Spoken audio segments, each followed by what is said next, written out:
Get away.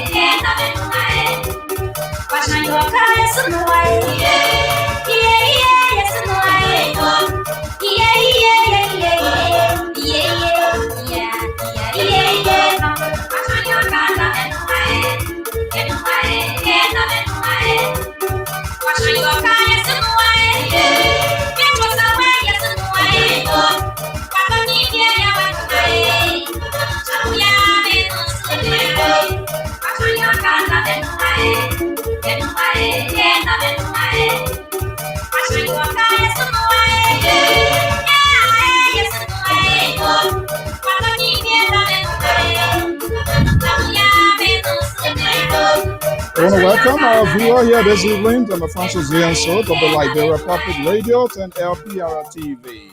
Thank you so much for joining us here.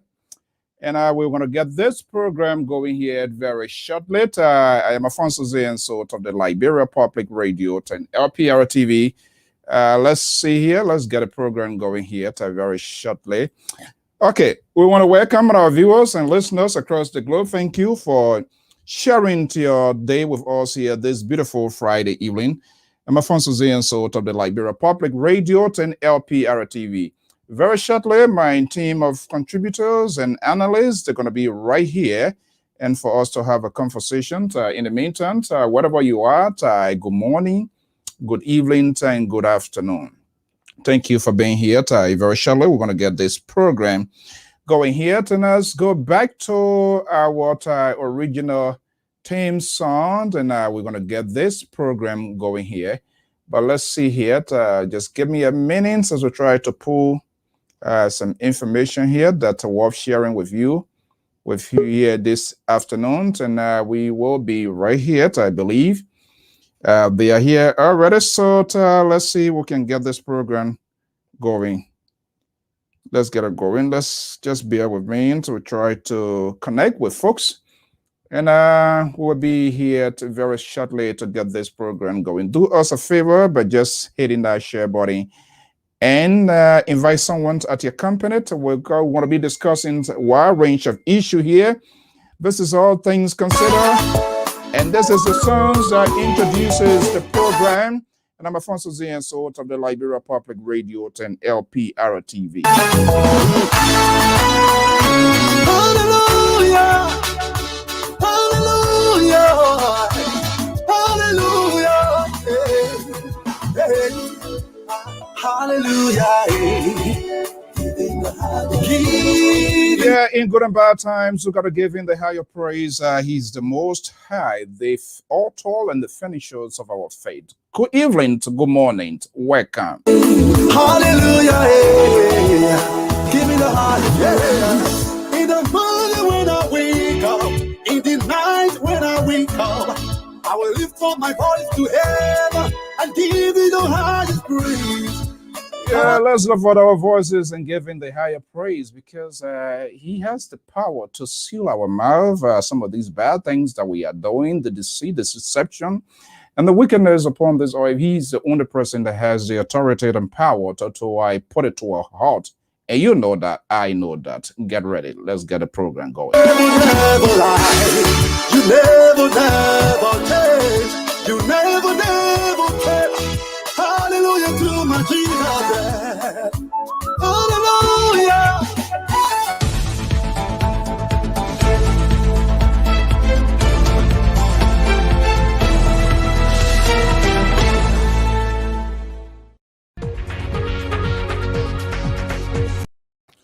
Okay, as usual, we always like to make the news proportional to give you a sense of what is happening outside, not just only Liberia. So we are in the business to keep the news proportional, to give everybody the fair share, to know exactly what is happening across the globes and other parts of the world. So let's do a little quick rundown here on some of the news making headlines across the globe. According to major cable news network France International, Israeli forces opened fire on Palestinians and hundreds are wounded. Al Jazeera is reporting this evening. Taliban claim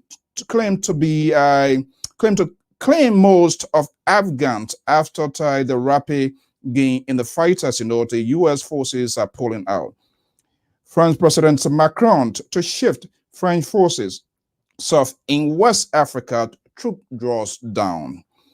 Oh, and Haitian police arrested foreign commandos in Moise. You remember the president of Haiti was assassinated a couple of days ago. Moise assassination plot, but masterminds still alleged. Those involved, according to Al Jazeera, 26 Colombian commandos and 2 Haitians American. The president was 53 years old. I am Alfonso Zianso of the Liberia Public Radio and LPR TV.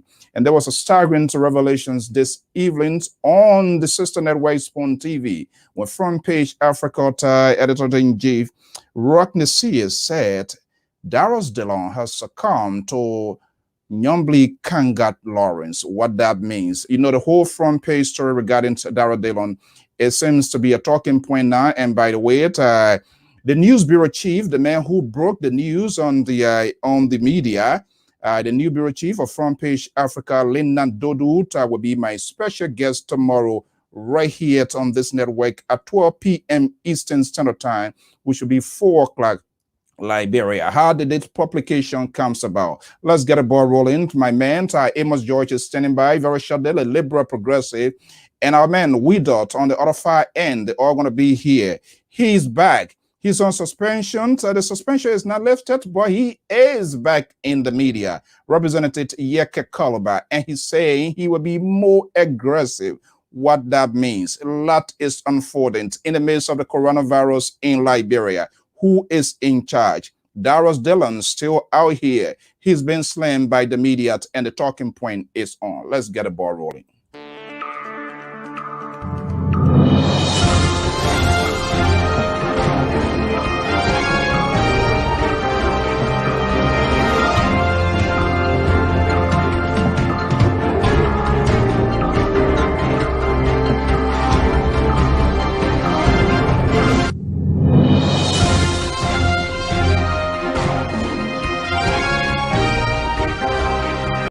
Okay, let's see here. He's been suspended by his colleagues on Capitol Hill. That's Representative Yeke Kaluba. That's how the Westerners call his name, Yeke Kaluba. He's been suspended. But the suspension does not in any way sanction his voice. After a long quietness, he surfaced this time in the different versions, and he is saying potentially he will be more aggressive. What sort of aggressiveness that we have not seen in the past that will be coming to light? Crazy country. People buying gifts. It's good to get a gift for your wife. Yeah, that's another factions of sharing. But sometimes common sense and good judgment. Politicians all over the world, not even right here in USA, they are stupid. They make some careless decisions, and that can potentially lead them to the end of their political career. Emmanuel Porter, who happens to be the assistant minister at the Ministry of State for Presidential Affairs, blew it all up. Now, seditions, the Youth League came out forcefully, condemned, but what we didn't hear, whether there must be some sort of reprimands against the minister. And I'm talking to an insider. We have been told here at the New England Bureau what happens today is the surface of these seditions in a press conference in the vicinity of the ruling establishment got the support of the president. With the wrath of the executive mansions of George Weah, another hammer is coming in waiting in days, week, or any time from now. It's yet to be determined. But it was a stupid judgment on the part of that minister to have gone to that extent, considering all that is unfolding around our surrounding. Yes, you can buy a vehicle, you can buy the 747 airborne jet or whatever it is, but for God's sake, be able to make a good judgment so that people will see. You don't do things to the extent that it would be a provocations that you do not have time. And I think the Youth League position today, to some extent, is warranted. And I have no doubt, based on what we are hearing, higher up within the establishment, they were tipped off, they were all informed of this. But what we do not know here, the aftermath of this minister's silly, careless actions on his part. We're going to show you that image. But let's see here. Let's see. And it's quite interesting. And I hope our invitation out there to Alexander Cummings to come here. I listened to Hintai day ago. Was that yesterday, day before? On Spoon Network. And he seems to be like an abandoned person. I'm not sure, based on what I sense out in our conversations and some of the questions, even though there are a lot of unknown questions still to be asked, He seems to be a lone man into this. And if that is the case, and that was somehow, somewhere been validated by Rodney this evening. So if the collaboration party, the CPP, the group calling yourself collaborate, the four political parties, if they fail to do the due diligence and to position themselves as an alternative to what is going on in Liberia, I sorry to say, I concur with Rodney CA. Then so we're going to have a new CDC to be born again, because I still wonder, I'm still going over what I call the framework. I don't see the sort of agreement that they have. And I'm not saying they are not in a core. Everybody's speaking because everybody tried to gain the spotlight before the eyes of the media, because Liberians and electors love to see that happening. Then they see you as a champion, as a liberator, as a freedom fighter.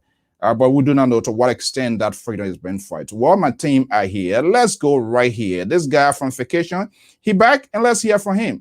It was on Monday. I sent her a voice recording I have here.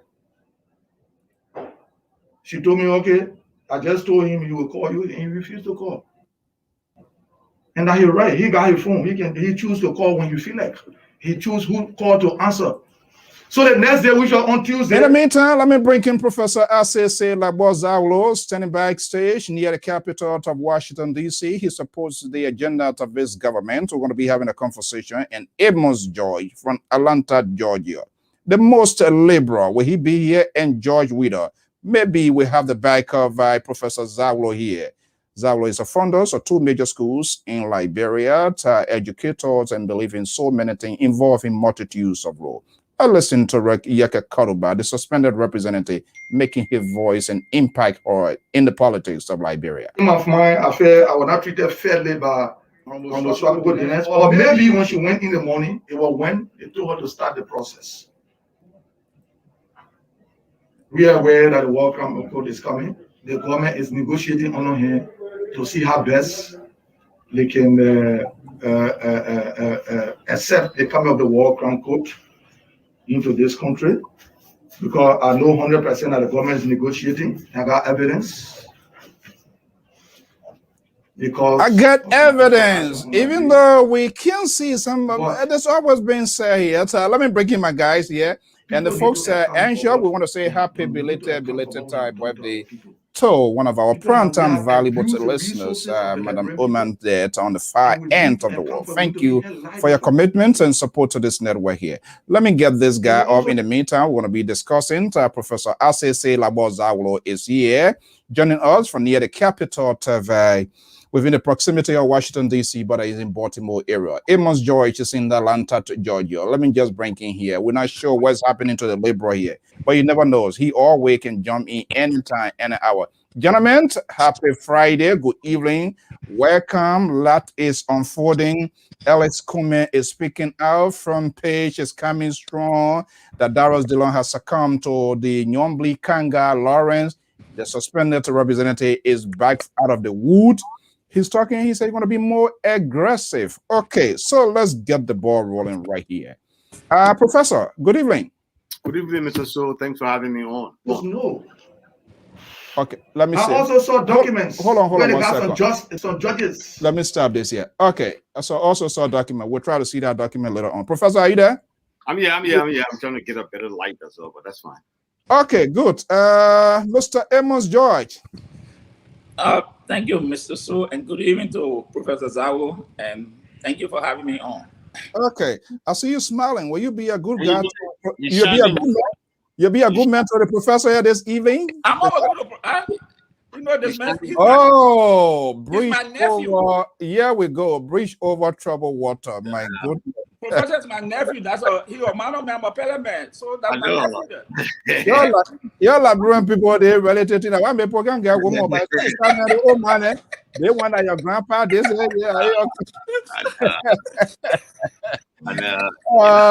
okay. Good evening, gentlemen. To welcome. Let's get the ball rolling. Let me bring in the most liberal on this network. He is based in Saxton, Sacramento. The liberal progressive, Samson Bloku Brown Tour. The man went on Gibson that web, man. They're rushing out of there. I don't think you ever go back there. The sedition there, he was barricaded. He doesn't look, in public speaking, they call something called know your audience. Of course. You think that he yelling and screaming here? Gibson successfully dragged him into the mud. And he said, nothing can move him. When I look, he was texting me, can you call in? I said, no. I'm not gonna be part of that thing. Okay. Yeah. All right, gentlemen. Good evening and welcome here. Look, this thing in Liberia here is becoming a compound, complex, and confused situation. The guy is suspended. He hosted a press conference. I'm not sure what I was on Capitol Hill. I like you're gonna be going there, but he said, "Look, I want to be multi-vocal and call all of the names. I'm not even sure." Don't get me wrong. He talks, his thought, things that he talk, his expression. I don't know whether it's a frustration or whatever it is. I'm not sure whether that is something where they are well compartmentalized. He said he's going to be more desperate. He said the president get jika in your toes and all of that kind of stuff. It doesn't matter to me. It sounds crazy. I want some sort of plan to be in place. Let me start with you, Amos George. What are we not seeing of Yeke Kaluba? He said you're going to sound more desperate, you're going to sound more maybe bitter. If I add to that, that would be so strange to me and you. Well, Yeke Kaluba, the way he presented his issue and the way sometimes he put it out there, I don't support it. He may have some facts, but the tone of the conversation, I have some reservation about it. And so what he said today again, I don't know what he have, because he's a lawmaker. They have the guy access to information that some of us don't have. So I don't know. But I will one thing I would say, I would want to admonish Yeke Kaluba to maybe try to moderate his voice. He can speak, he can say what he wants to say. If it is true, he can say it. But I want him to the presentation, and is it anger? I don't know. Is it frustration? I don't know. Because I have not had the opportunity to meet him and talk to him. Maybe ask him to see where he's coming from. So I can't make that kind of judgment, but I just ask him maybe to read first what he said. What will you say to him? What the Liberal went on a peace mission with Kaluba and he came back, so he surrendered. He didn't even stay 2 minutes on the phone. So you think to go to peace conferences, you know how many conferences were held in Liberia before there was a ceasefire, before even ECOMOG landed? Maybe you were saying, we were there. So going on a peace conference, what meant you have to have a contingency plan. He doesn't have one. No, but here's the thing. And Charles used to go and sign document, come back and say that it's signature. Yeah, well, it's not in your interest, that's it. Yeah, so, but Yeke Kaluba, he says something, he speaks for certain group of people love that kind of tone. But for me, I would say no. Like those in the Trump war, right? Yeah, I would say he should try to reframe the language, Okay. But as I said, I'm not a psychologist. I have not talked to this man, so I don't know where he come from. What a frustration. I cannot make that. Okay. So, let me bring in Professor here before I let him take his the inside will support here. He support the agenda of the government. Okay, Professor, talk to me here and our follower here.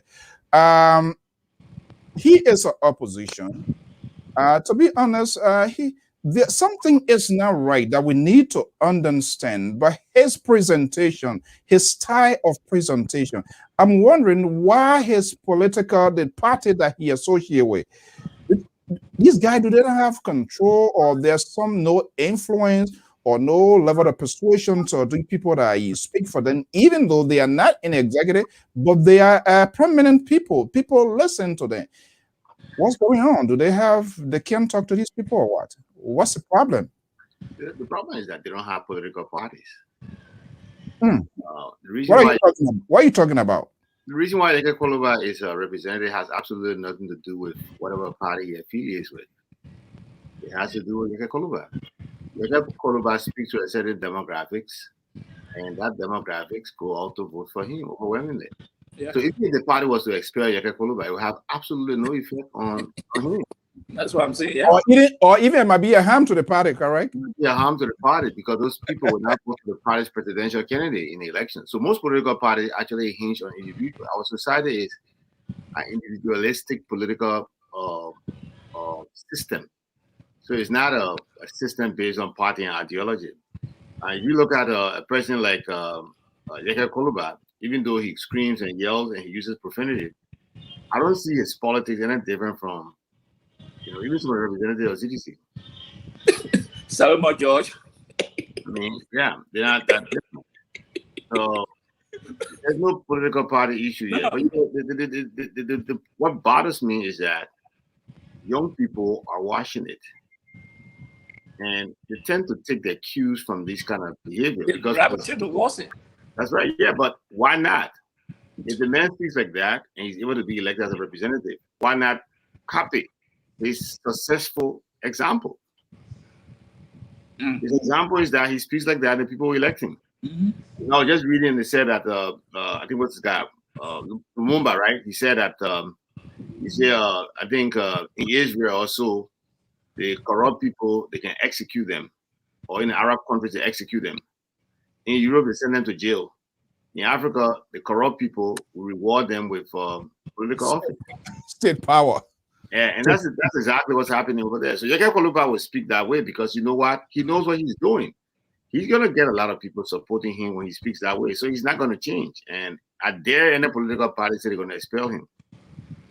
He'll be the loser. So he's not going to be expelled. That's a complete defiant. You think so? Oh, yes. Yeah. Well, I don't know what he's looking at as being defiant. He hasn't realized how much power he has yet. But if a political party was to expel Yeke Koluba, that's when they're going to see defiance. And that's when they're going to realize the power he wields. It is sad, but that's the reality in our country. I spoke to a young man today, and that's the same thing I was telling him. These things it's challenging times we're in, and then that's why it behooves every one of us to find a way that we can educate more people, about who they should elect, how to elect, and and the rest of the things. Until we do that, until we are successful in doing that, you're gonna have Yeke Koluba, you're gonna have Solomon George. Is there any timeline here? I'm surprised you are, but anyway, to fair to give it to you, you have called out some of the ills with the very people that you support. Is there any timeline that you see we're going to come to an end of this sort of irresponsible lack of political tolerance by our politicians? All they do is give justifications of their actions. It happened yesterday, it happened the day before yesterday. So if I'm doing it now, why should people talk about it? And the worst, you have their supporters who are firm behind their actions, support their action. It makes it very difficult to make the country to excel. And it makes it very difficult for us to have the kind of conversation that we need to have about the future of our country. Look, there's no timeline, but let me tell you something. Our country is in a serious mess. I'm not one of those people who listen to, who follows Alex Cummings, but for today, I decided to go and, play back on his appearance on the Spoon TV network, the Spoon TV program. And, one of the things he talked about our society, that he criticized Darius Dillon, for example. But here's the interesting things. The way Alex Cummings spoke, the things he said, those are not things to resonate with our people at this moment. Because people like Darius Dillon, Yeke Koluba, Solomon George, and others in CDC who, for example, can flaunt their Akara's great. Can we put him in that column as well? Yeah. People who flaunt wealth, people who show their mansion they build at the expense of the people. Yeah. People who show Mercedes Benz of 53,000 that they flaunt to the people. These people will be elected for a very long time. Until I don't think you said this here, not to interrupt you, Professor. You are dashing people hope, you are carrying people cholesterol. Why should we consistently, repeatedly, to give these people state power? For what reason? What is wrong with us? Because of the, you see, yes, what's happening. You know, there's a young British missionary scholar who worked in Liberia. I think I met her in 2004, 2005. No, 2006 or 2007. And she sounded this alarm to me. Look, the problem with Liberia, it goes beyond politics. The church, the families are all involved. If you are in the United States, you send money to some of your relatives to do business or to do something for you, what do? They abuse and misuse the money and find stories for you. If you join a church, the pastors are hustling to keep their families afloat. So you have a decadence, you have a destroyed a society where morality has been put aside, and the belly begins to control and everything in the society. So from the church, from the smallest elements of society, the family, which is corrupted, to the church, to the politicians, to the schools, to the market women in the market who would knock under the bottom of a cup so that she can put small amount of rice in it and sell it at a regular price to make the extra profit. We have huge problems. And even the media industry, everybody, Yeah, is corrupted. The church, as Professor said, the church breed corruption because they bring government officials in and give them titles. So you are speaking in a very exhortatory tone now. You don't want to let the cat out of the bag. Let me just do it for you. I will take the devil advocate here. Professor, this guy, Amos Joyce now, he's starting. I talked to you guys who are being on the pace here, but he's starting already. He's going in a direction. He's still dancing around to see whether there's an airstrip to learn in Banga or even in Morovia. He's speaking a specific tone now. He's making reference to that bishop. Supposedly, that's how I guess it. And he wants to hold you responsible. Your government are bringing. This is one of the person here, Facebook user here.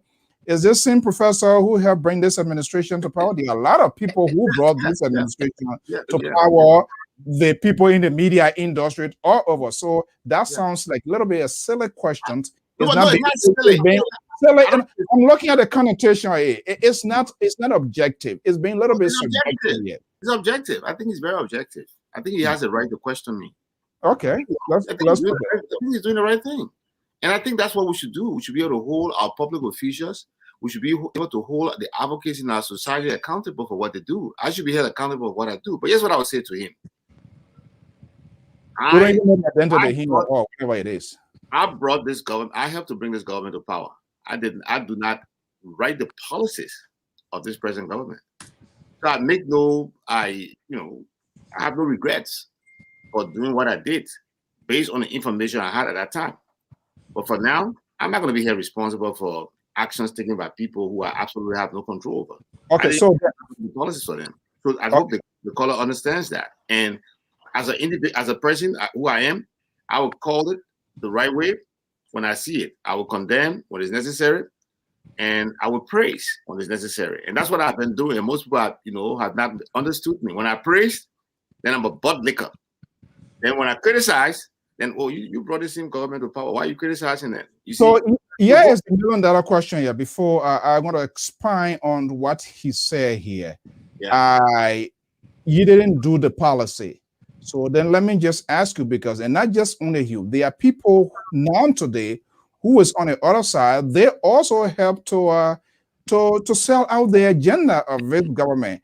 And they all must be held accountable, not because they're sounding so bitter, they're sounding so resentment now. So then let me just ask you, what was the things that you heard before? Or let me just ask you, knowing what you know now, if we were to do it differently, will you still go down that same pace? Well, here's what I'll say to you. What was it that I heard before? I won't tell you what I heard before. Look, when I joined the CDC. Why? I will explain this to you. I joined the CDC, I think, in 2012. When I joined the CDC, I joined on a condition. I made my position very clear. One, I informed those members of the CDC who were recruiting me that I was a socialist. I was an avoid socialist, and I'm committed to improving the well-being of ordinary person in Liberia.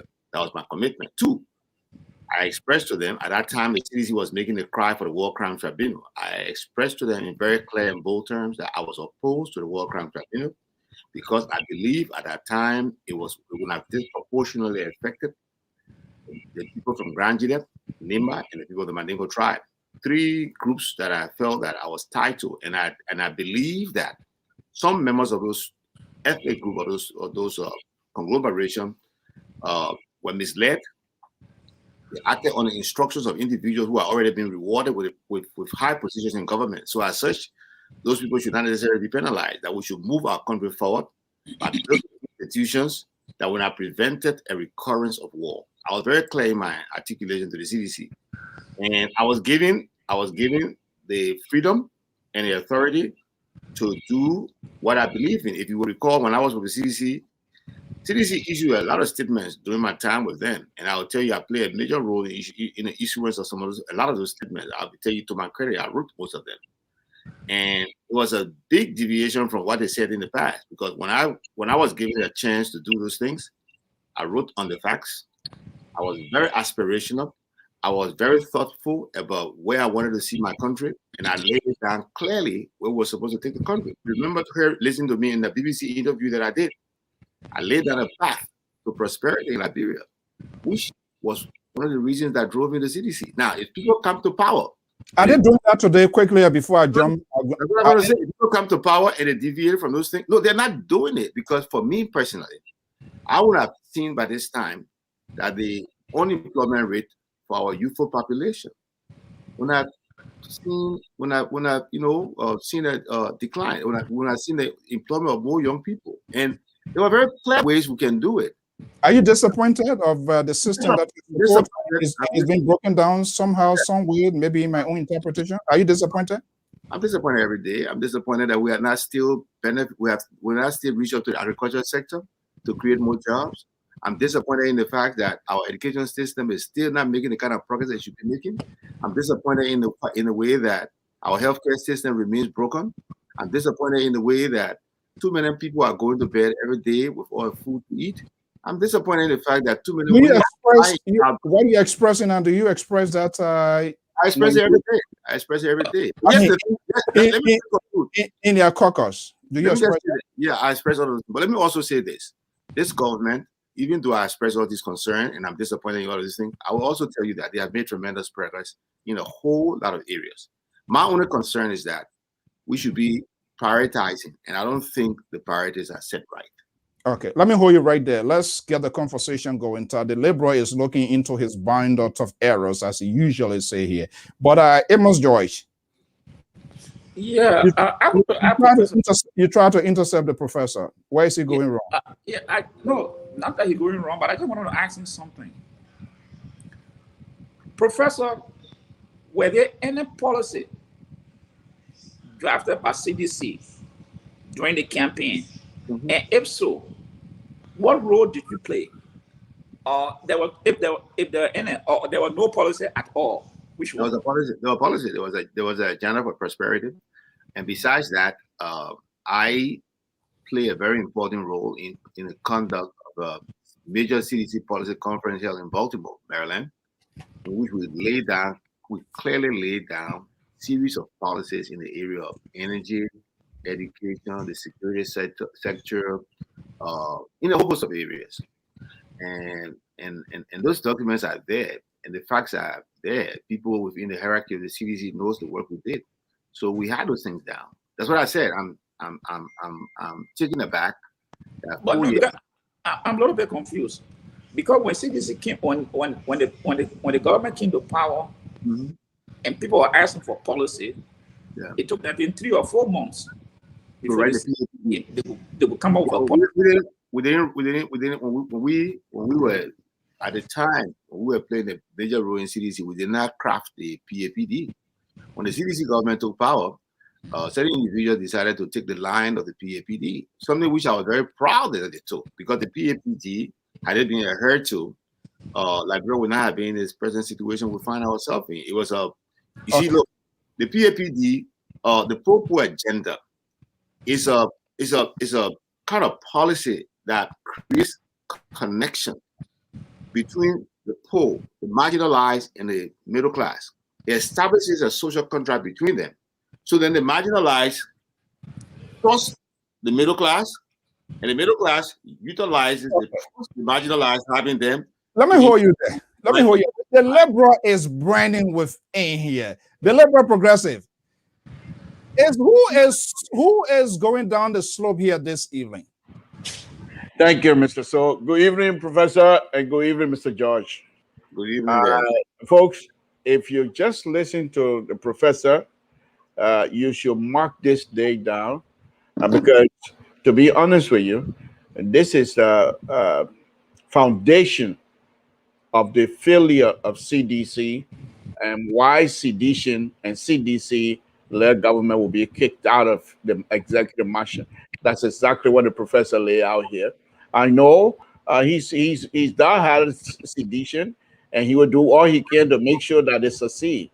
Now, look, what the professor just laid out here, Mr. So, it saddened me because before I go to the pro agenda, I feel the same way the professors.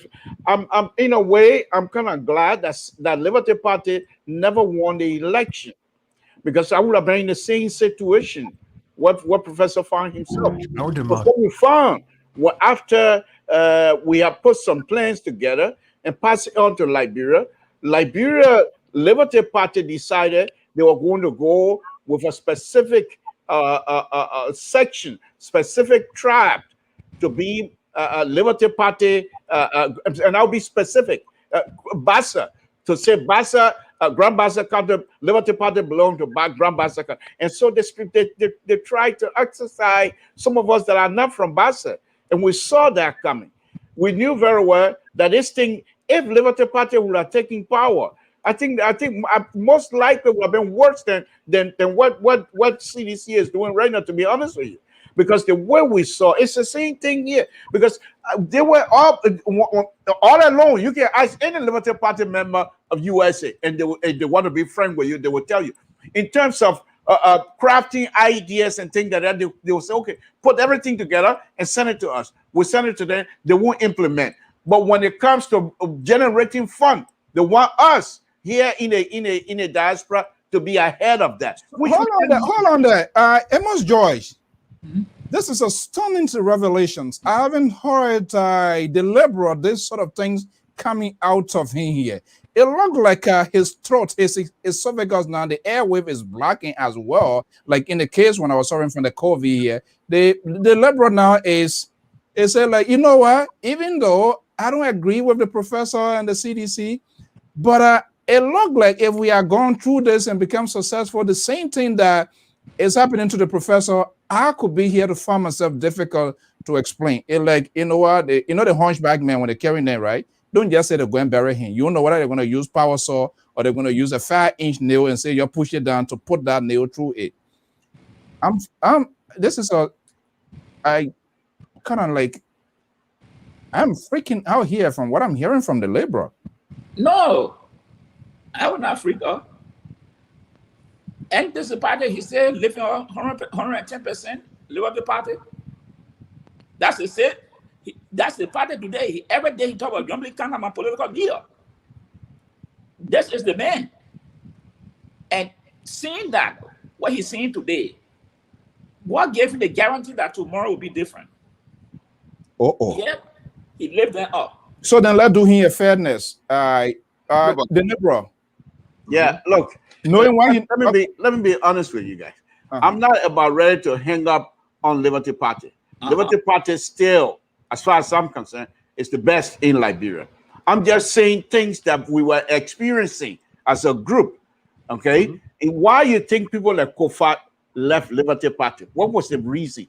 A chairman of a political party would then leave. You think for Kofat? But of course, it could be. But you think you think Kofa is greedy for power so much that he's going to try to leave at CDC? And not only that, what happened to Ben Sevi and the rest of the young people of CDC? There was an issue that was happening, okay? And many of us that were close to Liberty Party hierarchy, in fact, when here in the United States, I used to be in the leadership position of Liberty Party when we go to leadership conferences. I used to be part of that. So I'm still a member of Liberty. I'm only saying that if Liberty Party, the train they were on, because I remember one time they had a convention, I think I explained that here, they had a convention in Lofa County, Vanyama. And that night, there were so many things that happened. I'm not about ready to divulge that now. But there were so many things that happened that night at the convention that gave for myself a pause to say, wait a minute, this is not the kinds of Liberty Party that we want. Because Councillor Bronsky, before then, all he wanted was, we want power to make sure that we do things differently. And many of us gravitated towards that. And Councillor Bronsky was so much involved in making sure that Liberians understand who the leader would be and that there's no hanky-panky or whatever. Everything was going to be by the book. And in fact, he charged us here in Liberty Party USA to come up with a blueprint how Liberty Party was going to be run. And we did that with his input and other permanent Liberians' input into that. In fact, one of the person who responsible for the CDC pro agenda, he was one of the tough men in Liberty Party writing. In fact, many of them, they were involved in the pro agenda. So what I'm saying here is the fact that Liberty Party didn't win gave us a reason now to say, okay, if we want Liberty Party to be successful, we're going to have to rebrand ourselves and say, this is who we are. Other stuff, and look, Mr. So, I'm going to say as it is. Hold on, Mr. Judge. I'm going to say as it is.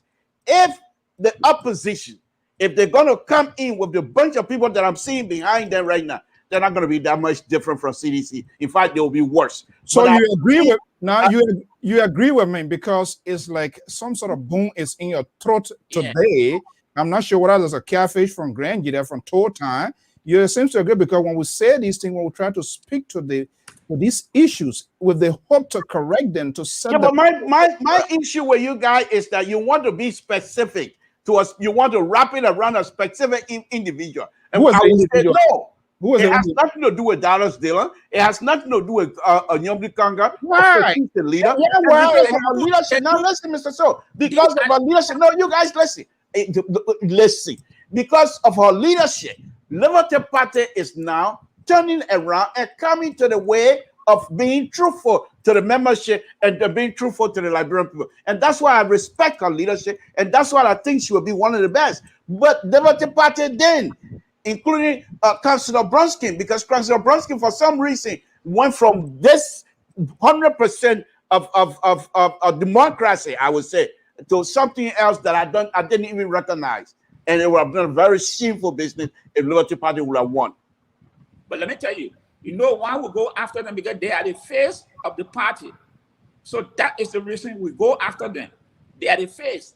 Just how we go after President Weah, just how we on Professor Zawo, they were at the time, they were the face of the CDC.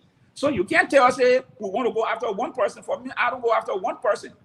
Nyomdi Kanga, Darrell Dillon, Berete, they are the face of the United Party.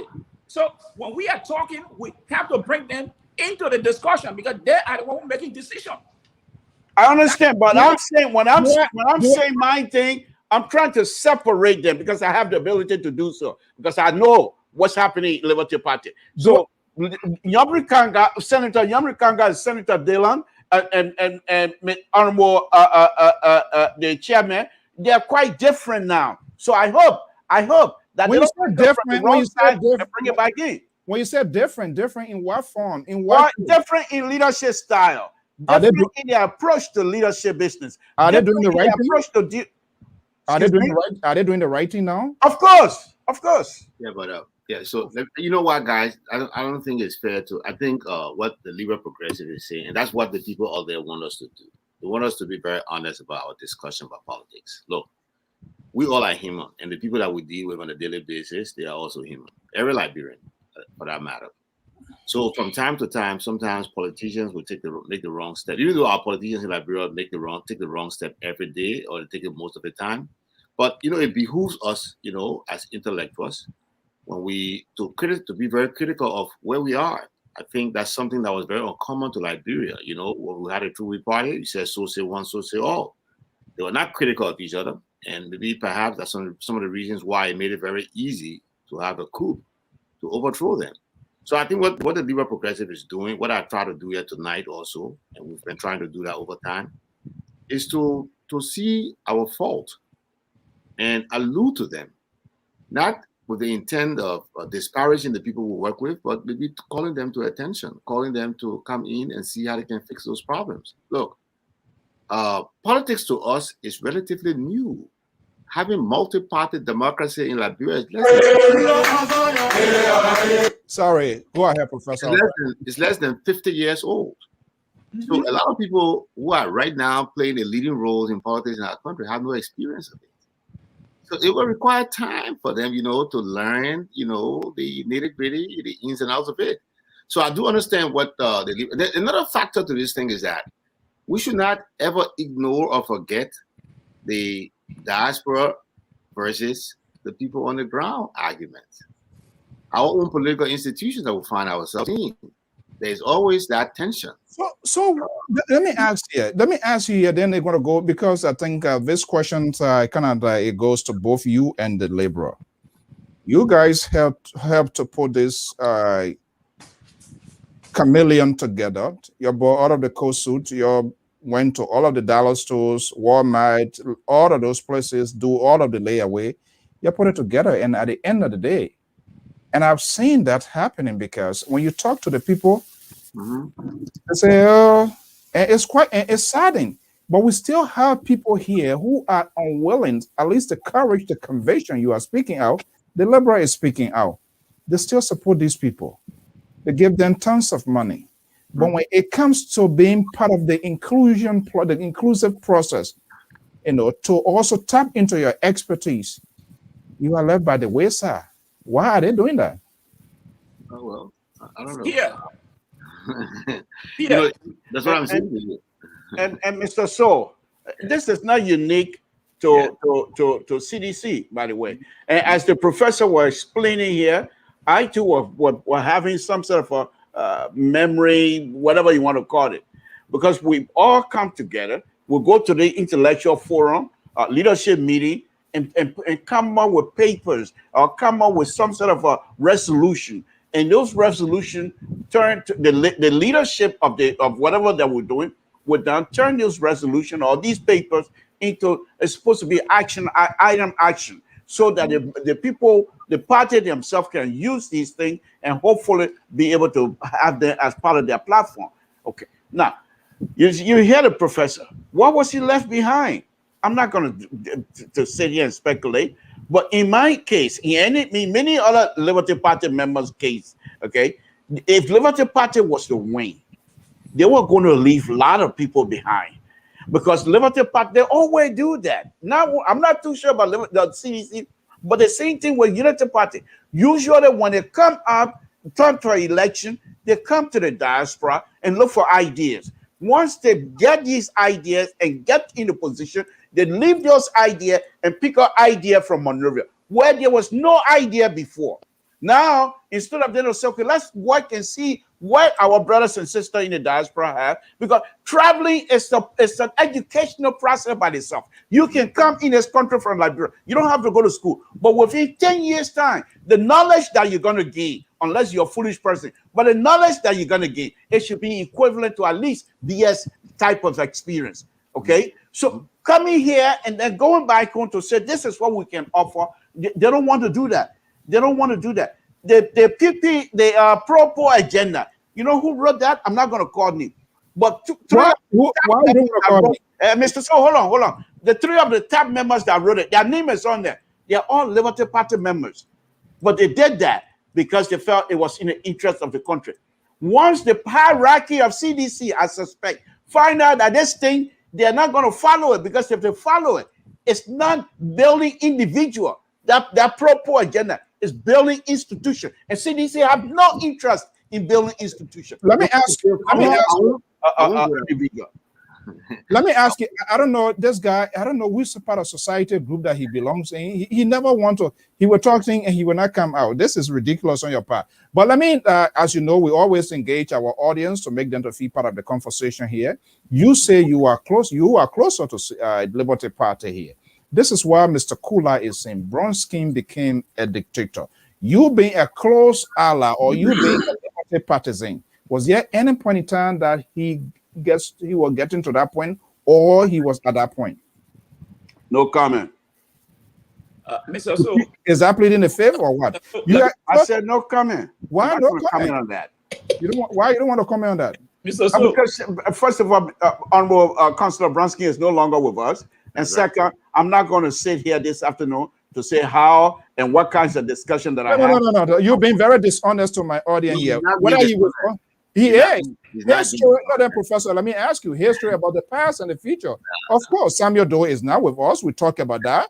Tobo is not with us. He talks about that. How the April tour and all of that. So why you want to plead the fifth year this I think- afternoon? Do you know that we have a freedom of press and we have freedom of association? We have freedom of being silent. If I want to, I can do anything. And I think Mr. Oh my goodness. Mr. Toya has spoken very clearly on that issue.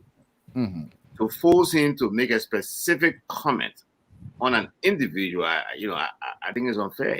You can deduce from what he said here, the direction of the party, and so Okay. Wow. yeah, I think it's clear. This It's, is why it's what happened the last time when you asked me about a CDC delegation being in town, and I told you I didn't know. And I think Even though you knew, right? the Liberal Progressive tried to use Even that though you knew. time. Oh my God. No, well, Folks, we are in trouble.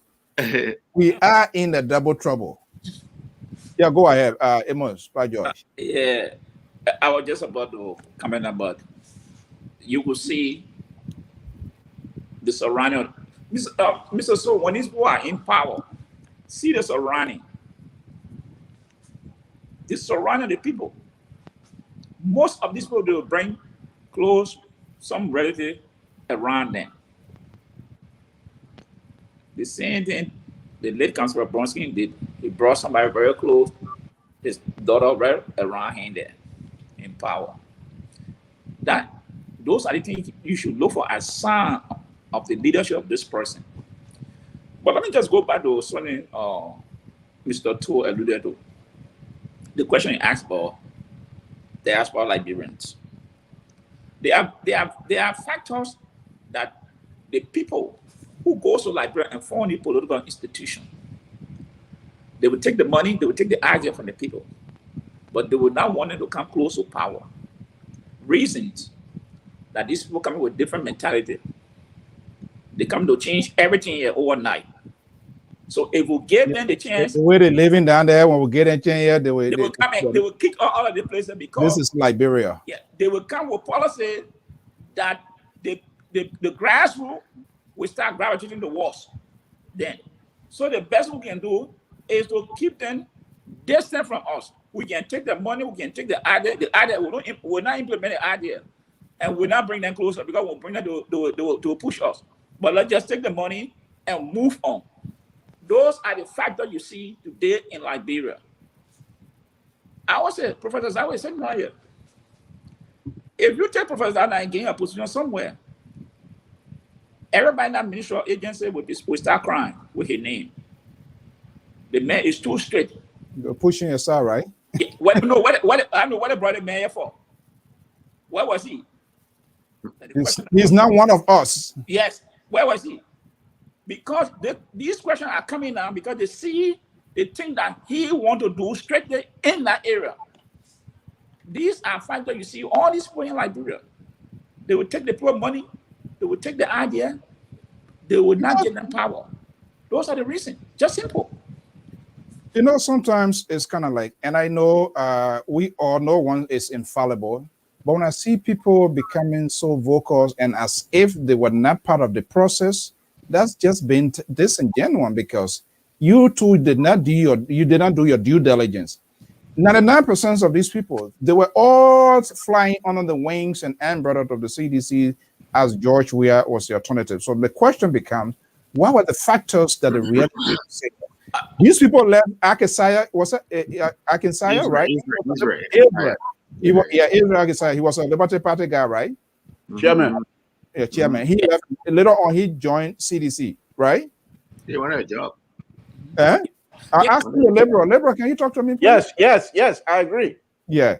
Okay. And I think Bronsky was his uncle, right? Yeah, there was some sort of a story like that. I don't know for sure. That's This his guy, uncle. this guy's been put on a firing squad here literally this evening. No. Listen, Mr. So. No, I'm just kidding. No, don't worry. Don't get a pressure go up here. No. But Let me just say. Let me, I ahead, think go ahead, make it. the reason I'm asking this question here, I think we need to kind of like pivot into our conversation, because these people they are just like a visual. They kept going around like this. Today, when there's a daylight on the side, they jump there. When it comes to this, it reminds me of the Kakura Boto and all of these old-time politicians. Why are these people? They are not willing. They are not like Nelson Mandela. No, one Mr. question. So, let me come in here. Mhm. Mr. So, this is, and like I said, I've been involved with Liberty Party. We go places. We go to Chicago for meeting. We go to Las Vegas for leadership meeting. We go all over this place for leadership meeting when I was involved. Okay, so and when we go to these leadership meetings, Mr. So, we don't sit down from 7 in the morning until like maybe 9, 10 o'clock at night, planning strategy, how and why we need this, and why, like, what can we do to move Liberia forward. People were staying on the floor and have some sort of like a debate, serious intellectual engagement. You will not believe this with some of the things when we go to this meeting that we talk about. People come up, we have secretary. People will come in and take meetings and all those kinds of good things. Bronsky or no Bronsky, every one of us have a voice. The minister around? Do they still have? I don't know. But this is what I'm going to say. In terms of us here and try to follow these leaders, it's not like some of us just decided to follow these leaders blindly. We ask questions. Whenever these leaders, in fact, some of the things that moved me to Liberty Party, when Bronsky came here to Sacramento, where there was a meeting here at one time, and I asked series of questions, and he was able to answer those questions. And not just me. After the section, there were many people here, many Liberians here in the Sacramento that were signing up because they loved the kinds of answer we were getting. But And so it's not that we were following these people blindly. Now, what I think and what I suspect happened in terms of CDC or whatever, these people, the people that followed Dr. Weir, that were members of CDC, not only because the professor is here, they are educated people, highly educated, smart people. They were working. You have people that Let me tell you what happened. Mr. So, hold on now. When these people, after all of this, people was right there in Liberia running campaign. And in fact, the fighting with CDC is happening now. We are true sedition. There were people in Liberia that were running campaign and stuff like that. But the money, most of the money were coming from here. With people here in the diaspora that were sending money. After the election, the inauguration, you know, I was on the ground. That night, during the inauguration ball, the president attended the diaspora inaugural ball. And at that ball, I wasn't there because I refused to go. But the next day, people that I know, but what a man show offer, he even want all to the people here in McGill, they don't want all to say anything. People were disappointed. They said, okay, sedition, diaspora sedition, you form a committee to go meet. No way. The people block the road. You can't meet Dr. Weir. They have taken Dr. Weir because they have won the election. And this is what's happening because they have no interest of moving this country forward. The only interest they have is for themselves. And I'm saying that not just for CDC. If it was Liberty Party, it was going to be worse because people that I know who were very close to Bronsky, people like me will not even come close to the executive management. They will not allow me. So I know these things. Yeah, and it's almost like it just looks like something, like a theme. It recurs. You know, like I was close friends to. I'm a very close friend to people from all political parties in Liberia. So I have some of my best friends, you know, in the Liberty Party, in the ANC, and the Unity Party. I watched the Unity Party twice. Leave out people who supported them from who were in the diaspora and supported them. Look, there was a guy, Mr. So you know it, when I ran to be a president for ULAP, James Massa was the guy, the Secretary General. He went to Liberia and died chasing an appointment. The Unity Party member died chasing an appointment. I think what I heard was that he used to work at the embassy in Cameroon. And he just wanted some kind of low-level job at one of the Liberian embassies. He ended up going there and dying chasing it. I heard about some people who have been in Liberia for 3 years, 4 years, chasing a government appointment. People who gave so much, to this institution. But look, when you talk about money, money is very important. But I know there were some people, and I say one person, Isaac Tukpa. Isaac Vatuga. Isaac Vatuba. He kept the flame. He brought so many people into the CDC. He kept us working. The man is a workaholic. So as a result, when you work with him, you are forced to work. We were working on strategies. We were working on international, brand building. Building our brand internationally. There was not a single day that some of us did not talk to Isaac Vatuba, that we did not have a really, deep conversation about what CDC would do, what the CDC government would do, what the CDC government would not do after Zackerman. Mm-hmm. And I tell you one thing, if any one of these guys were in the government of Liberia, I mean, quite honestly, some of the things that Liberal Progressive says here about us, some of the things that Amos George says here about us, wouldn't be said. I mean, yeah, they wouldn't be sad because some of the errors that have been made would not be made. It just baffles me. It baffles me that anybody, and I really don't care. It baffles me that anybody will leave such caliber of people out when they are forming a government, especially so knowing what these people have given. Some of us did this. Just one of the things I did. When others were dismissing the CDC because the government was formed and they were not bringing people that I thought were supposed to come in, other people were criticizing, they were making ridiculous comments. There's a guy, what's his name? Dr. I forgot his name, but he's the deputy director at NUCAL. I forgot his guy's name, man. Dr. something, he got a degree in economics or so. This guy and I went head to head because he was condemning the government for appointing young people like Jefferson Koji or Alvin Weese and other people, and I appointed him at that time. And so he was critical of the president, critical of the government, and I felt I was just premature to do so. So he and I had a very strong argument, and I was very critical of him. We had a serious argument to the extent that Chairman Isaac Vatuba had to intervene because both of us were threatening each other in our own CDC chat rooms and group. We're really threatening each other.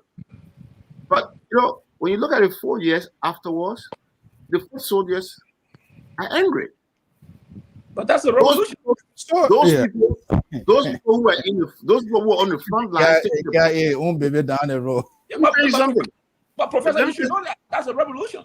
Most of the benefit. Yeah, but let me tell you something. Isaac Vatuba, I was at a Liberian Basketball Federation basketball tournament in Maryland. With Isaac Vatuba and a couple of his friends.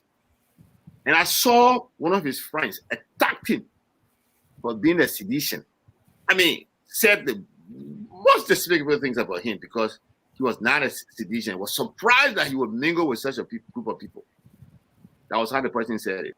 I mean, it was bad and mean. And the man stood his ground, defending why he supported CDC. Now look where he is today. Those people are making mockery of him.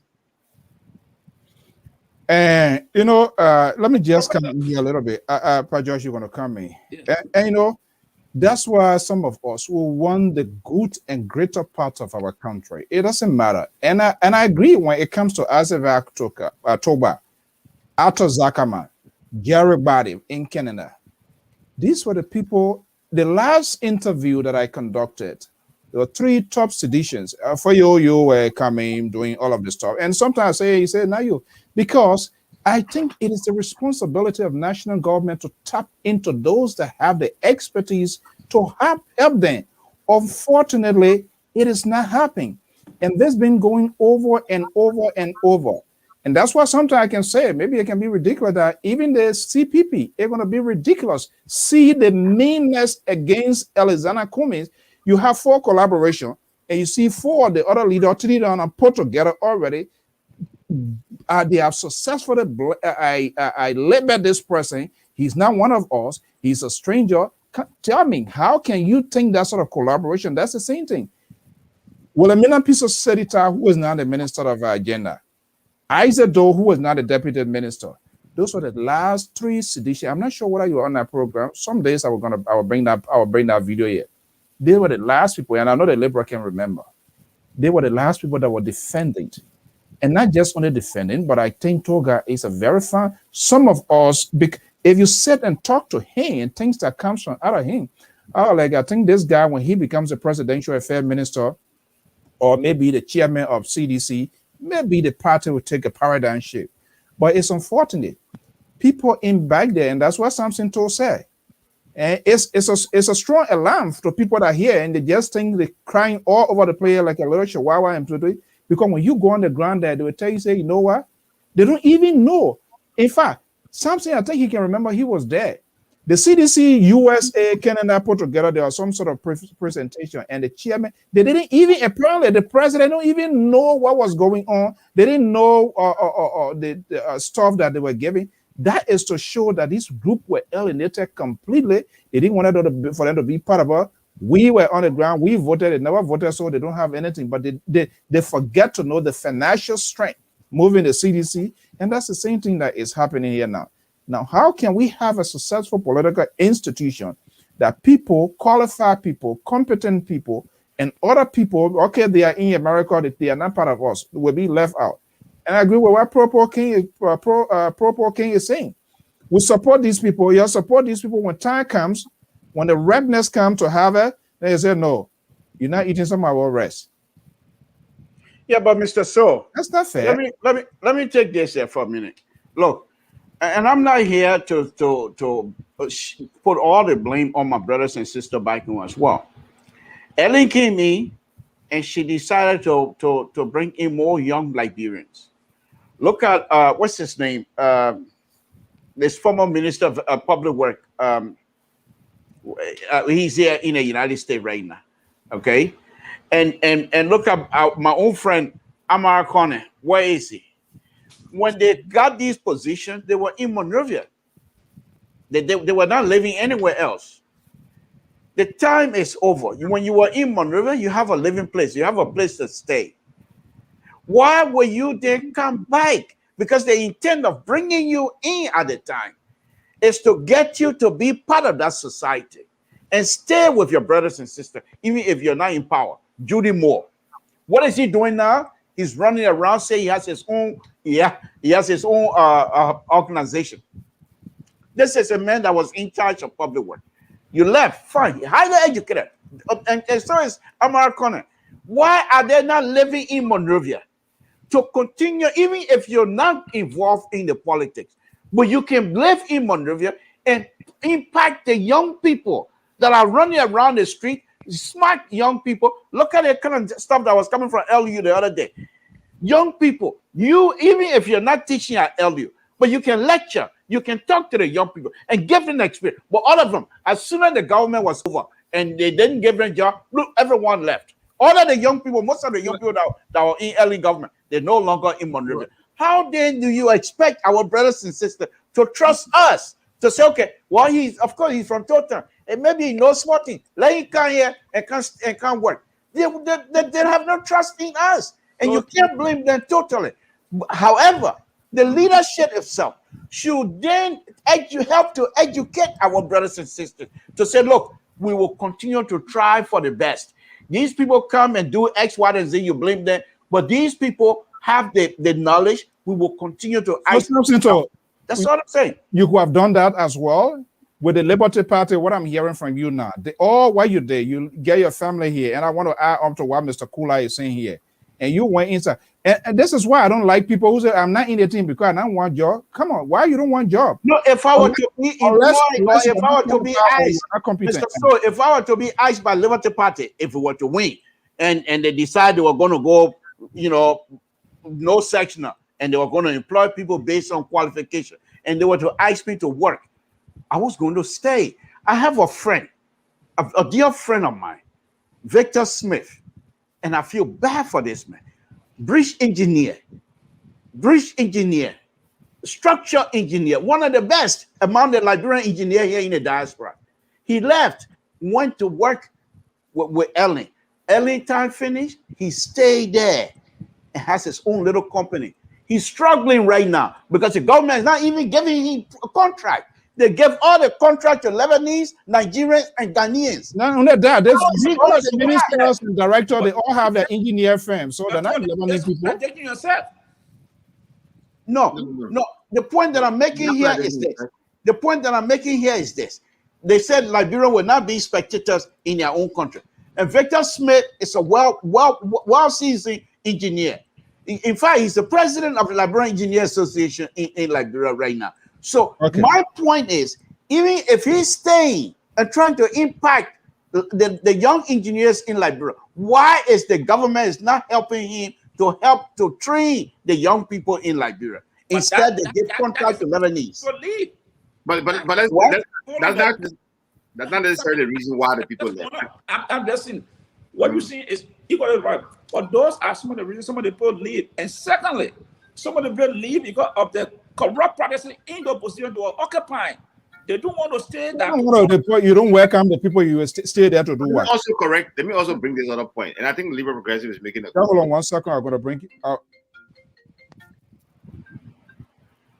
Caller, hold on 1 second. I'll be coming back to you. Okay, go ahead, Professor. Let me bring another. Let me touch on the point that Liberal Progressive is making. Look, and I can also talk about one of the reasons why that is the case. Now, for example, Victor Smith is a very different case from Judy Moore. I don't know Judy Moore very well. I knew Amara Conan, sort of knew him in the US yet. But here's what I would say to you. When Victor Smith was in the US, at one point he was Secretary General for UNIBWA. He was vested and involved, I think, with the Liberian Community Association where he was. He was involved with his county association. And so he was being a Liberian even outside of Liberia. Now, the people that are very dangerous, and the Liberal Progressive is right. Some of our people who leave from here and go to Liberia, their behavior, it can serve as a deterrence for others who might be considering people from this side for appointment. So when you look at some of these guys who usually go to Liberia, as soon as the appointment ends, they come back here, check their history prior to going to Liberia. They were not part of any community association. They were not involved in any kind of activities in Liberia. Those are the people who you see them in public, you ask them you're Liberian, they tell you they're not a Liberian. And so when they go to Liberia and they get a job, they go to Liberia, as soon as that job is over, they're coming back. Because they never even identified themselves as a Liberian. Look, that's one of the fundamental reasons and problems I have with Alexander Cummings. Okay. But wait, Alexander Cummings, let me go to this caller here. Probably, maybe there need to be a memorandum of understanding in black and white with the diaspora and people who support these political parties. They come here, they raise all of the money they can raise, they do everything, but when they go back there, they're indifferent. Let me go to the caller here and see. Caller, good evening. What's your name and where you coming from? Yeah, Lodi, how you doing, Faso? This is birthday Noah. Yeah. Let me ask 4 of you today on your platform. Who did cover case? The reader. I'm referring directly to the professor. Who did the reading they call the cover case? Who did it? What? The reading they call cover case? I don't remember. The reader. The reading. There was certain. I think I do cover case. Okay, hold on 1 second. Okay. Yeah, let me ask the professor. Maybe he come through that. I don't know what it is, but Professor, are you there? That was a reader, right? I think it was a 4th or 5th grade reader a long time ago, right? Yes. In Liberia, I think. Yeah, I don't remember vividly what was in it, but I know what you're talking about. Yeah. But I don't remember the content. Okay, go ahead, Bode. Go ahead quickly before. The reason why I brought this up is this: Liberian politicians are like Papa Bidi, who was throwing that grape and said, "There goes my knowledge." When I grape fell in the river, yeah. He said, "I'm quoting him." He said, "There goes my knowledge." This is how Liberian politicians look like. I agree with the Liberal. I agree with Mr. Toh. When it comes to us, they collect our ideas, they will carry back in Liberia and dump it in the river or in the sea. I agree with you. You see, our problem in Liberia is that I don't really know what happened to we the Liberians. I agree with him 100% with Liberty Party.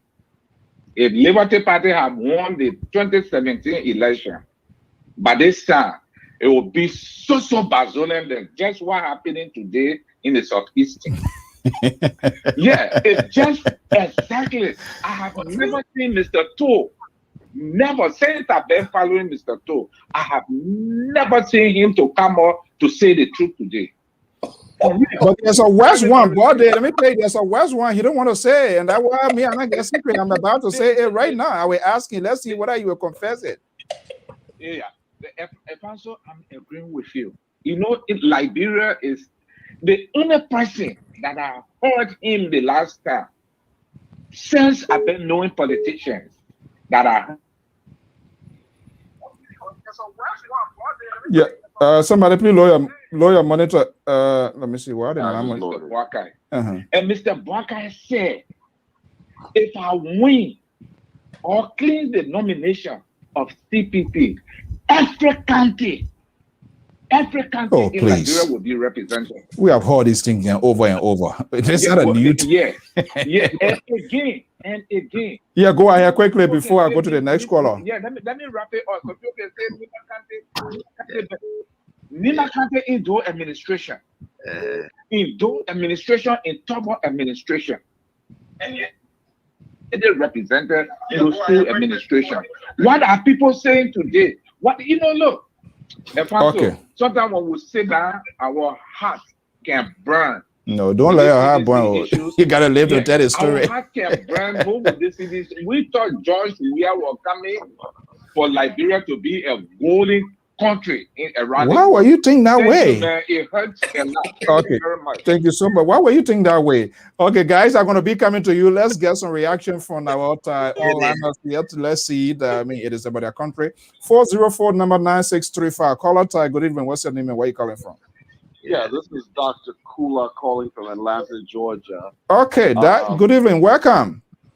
Good evening. Good to be on your show again. I enjoy your conversation, and I enjoy the gentleman there that you call the liberal, progressive, and whatnot. Oh Lord, like your banner. But the reality is this: the reason why our people in Liberia see the diaspora as a threat is because a lot of our people back home have not had job experiences. A lot of our people in the diaspora coming back haven't had experiences in the real world, and they're competent people. So our people back home think you come there with your knowledge, with your experience, they're gonna bump them out. So the best thing they can do is to keep you away. So they'll take our money, they'll take our ideas, but when it comes to forming the party, forming the government, they don't want you around. Only people who really want change and want that country to improve will bring in the diaspora with the knowledge base and all of that and help improve the country. Because your man Azava Tuba is a typical example. He should have been Minister of State for Presidential Affairs. And other people competent from the diaspora should have been in that government, and we would not be having the problems that we have in Liberia. Now, I have a bone to pick with the professor. You say that the president bringing in people like Alvin Wisse and Koji was a good thing. No, it wasn't a good thing. I think that's a bad use of not only their skills and their background, but you handcuffing these guys. In the future, if this government is no longer in power, these guys have no real skills to become anything in that country because they didn't go to school. They're not really competent at what they're doing. Alvin doesn't know anything about agriculture, technical, expertise in agriculture. The gentleman Koji, his background is, youth empowerment and gathering the youth and putting them on the streets and all of that. Put him somewhere, either send him to school, get him a competent degree at Harvard or Yale or somewhere, then bring him back and give him something that utilizes his, and perhaps that he can handcuffing this guy. Right, then perhaps he can continue with the leadership of the party as a new face. So let me ask you here. Let me ask you here, because you said something very important here, and I've had the privilege to talk to people.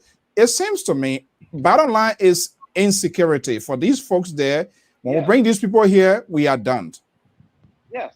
And that's Yeah, a Liberian mentality. They got people in some of our own families that rather their in-laws and others do better than their own siblings. It's a Liberian mentality, unfortunately. I don't know whether because it's a small society and there's not many jobs, only the government or what it is, but it's a lot of insecurities and a lot of psychological issues that are going on in that country. And I thought that gentleman, Dr. What's his name, Cassell, will be helping with some of our psychological issues. Instead, you won't go to waste his money and talk about being president. I don't understand our country. I'm telling you, man. I really don't understand our country. Please try and find time here and share some evening with us. We want to have some sort of diversities and people with open mind to have this sort of conversation here with us. Definitely. Please do. This thing that we are at a crossroad, and I think it requires people with all different backgrounds or profession to resurrect that country, because I just don't trust these people, man. To be honest, I just don't. I don't care what people say. I just don't. You still have to call me and invite me on. No, don't. We're not going to call you. It's good for me, and we can come on and talk. Okay, great. Thank you so much for your time this evening. Okay, let me go to all right. Let me go to Pepper City here. Oh, I cut this guy off. 609. Please call. I'm sorry, it was not on purpose. Let me go back to the guys here. Professor, let me quickly correct Dr. Kula, and I don't think you understood me very well. Hello, Jeff. I beg you. I'm so sorry. I'm coming right back to you. Yeah, go ahead, Professor. Yeah, let me just correct Dr. Kula. Dr. Kula, is one of those guys who really follow this show, and he followed a lot of Liberian shows, so I will give him the credit for that. He's well informed, but I think he didn't understand me well. What I indicated was that when those people were appointed, and Dr. Lester Tenney, this is his name, Lester Tenney was being very critical of it. I took another approach. I felt that, look, let's give them a pass. Let's give them time to see how they could correct it. I didn't necessarily say the appointment of Jefferson Koji. I didn't say the appointment of Jefferson Koji or Alvin Wheeler was right or wrong. I just said that at that point, I didn't think. But why were you then make reference to say it, they were admired? Do you think? But let me go to the caller because they've been holding so much here. Let me go to the 609. I'll come to you. 609, are you there? 609 number 2492. Are you there? Yeah. Okay. Good evening. What's your name and where are you calling from? Yeah. Hello. Yeah. Go ahead. What's your name? My name is Ibrahim. I'm calling from New Jersey. Okay, Ibrahim. Welcome to the show. What's your take? Yeah. Thank you very much for your show, Mr. So. I want to talk about the deputy minister. I really want to. You were saying that this guy he bought a car and for his wife's birthday, and you were saying something, and I read it before. Okay. This man, he worked for the government, and he got paid. They pay him. Okay. So if the man having his wife's birthday party and he buy a present for his wife, people will go after him for that. I don't think they need to go after him for that. Okay. Because the man worked, he find in the corrupt act and hand. But then even check because the man bought car for his wife and put it on the video, they start talking, about stuff. I don't think it was right. Okay, that's coming to the next thing here is on Dara DeLong. The man worked, and they say he rode first class, business class. What's this? So people should work and they hire themselves. What they would be doing? Yeah. I mean, I don't just get it. I think why he's struggling with it, my brother. And that's a very good version with that. But people will also have their own interpretation. We'll come to that. But I think why he's struggling with it was that those are things that he frowned on. Those are things that he kind of spoke against.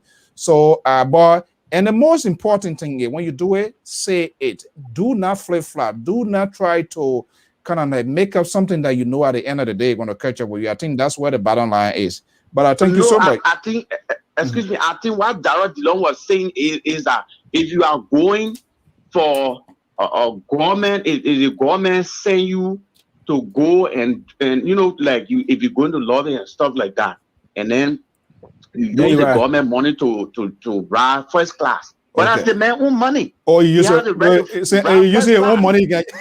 How do you know that his own money? How do you know it's his own money? Yeah, that's what I'm saying. How do you know it's his own money? Is he here so then let me ask, is he here privately or here as a government official? Yeah, the man he came to receive a private. He come on government official duty. Oh, okay. Yes. All right. You talk about you. Mike.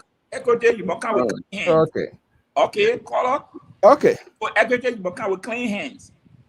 Caller, listen. When you come with equity, you come with clean hands. By Joyce. So, but besides that, you see the colors that some of the people that can create problem in our society. Look, that Professor, I didn't want to go that far. I just put it that way. I'm gonna say the truth because look, when I was a student in the former USSR, I was friends with students from Zambia. It was very interesting. You know, the Zambian version of what we call our anti-corruption commission. It was very strict and serious. They monitor the purchases, the acquisition of every government official. So if a government official were buying things at a pace that, you know, at a rate that outpaced their salaries, they raised the red flag and they were investigated. That was during the time of Kenneth Kaunda. You know, our society is that, here's the thing that scares us. When our friends do it, we justify it. When the people who don't like do it, then we criticize it. And that's why, Professor, last time when I spoke about it, somebody called from Monrovia, said he worked in the private area, he got loan. So if the man worked for government, the man can take loan. And I told him, I said, the guy's in social status. You have not been working before. You live in one room. You get a job, 6 months, you buy one house, got $150,000. I told him, that raises red flag. Now people start comparing what you're making now that qualify you to get that kind of home. I said, sometimes we don't have the evidence, but the social status of people tell us that something is not right. And I should do that too. Our friends, some on the other side. Guys, hold on, I'll be coming to you in a second. When it happens in the shoe, they don't talk it. But when it happens outside there, then they want to talk it. That was Dylan. You talk about the last time when somebody tried to say he upgraded his flight to China, we fine on it. That was then you talk about, hey, anything I see that is not right, I will flag it up. Fine. But when you took the question I asked the supporter the last time, when did Dow Jones, when did he see the 15,000 in the budget? When did he see it? And when he saw it, why he didn't raise the flag? But he took the money. When the nurse came and he said, "I will give it to the organization." We have to be real. But besides that, let me give you some meat. Let me give you some meat about Darius Dillon and his friends in the house. Okay, Professor, before I come to you, let me get these guys up. Please hold your peace. I'm going to come to you. Let's get them engaged here as well. I think the liberal is suffering from stomach pain right now. Call us. Let me see here. 608 number. Caller, are you there? Yeah, I'm here, Mr. So this Julius. Oh, that Lofa? Yeah, this Lofa. Hey, Lofa, what's up? Welcome, man. Thank you. You sure told me maybe you're going to join the forum, but go ahead. No, that's okay. Sometimes it's good to contribute from outside. To be behind the science scene, right? Okay. Right, you know. Okay. But you know, I just want to. The couple of things I want to highlight here tonight. First of all, I want to start with the ideal behavior of us Liberians. We are very reactive as compared to being proactive. Okay, we always see things after it already happened, even though the opportunity prevented from happening. We can't ignore it, and we will not act until after the fight. Then we want to react. Well, why am I saying this? Senator Darius Dillon, of course, came to prominence on the basis of transparency. All right. That wave of information is what literally got most people to gravitate towards, you know, his candidacy. For Christ in heaven's sake, Senator Dillon, let me just say this. We dropped the bomb because anybody who knows me, anybody who have followed me would tell you that Lofa is one of those people. I literally stuck my neck out there for Senator Darius Dillon. We dropped the bomb. Not once, not twice, but on multiple occasions. Oh my goodness. Those opportunities that could have been used, okay, to literally put Senator Dillon to a possible or a presidential candidate. He literally missed on several opportunities. One, the opportunity to have done his own evaluation, critical analysis of that budget, and pointed out to his constituents what he noticed and mentioned to them that, look, I alone cannot change this. But I'm bringing this to your attention so that you know what's happening. And when the budget is passed, when the funds are handed out, had he just done due diligence, returned the funds before it even got in the public and said, look, I returned this money and this is why I returned the money. Now let the people do that.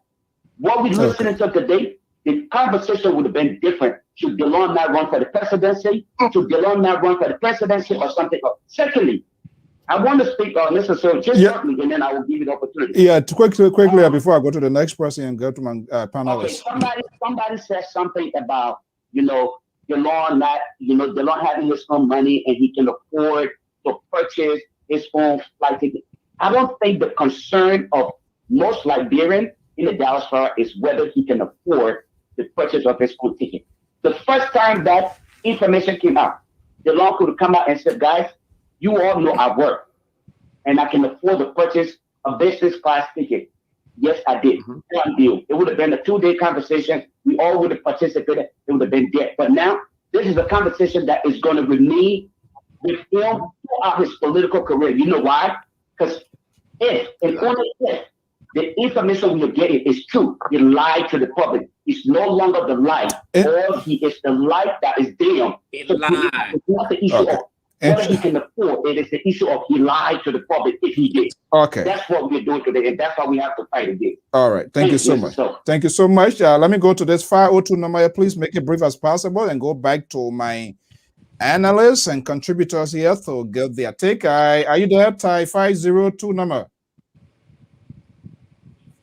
Yeah. What's your name and where? What's your name and where you calling from? Yeah.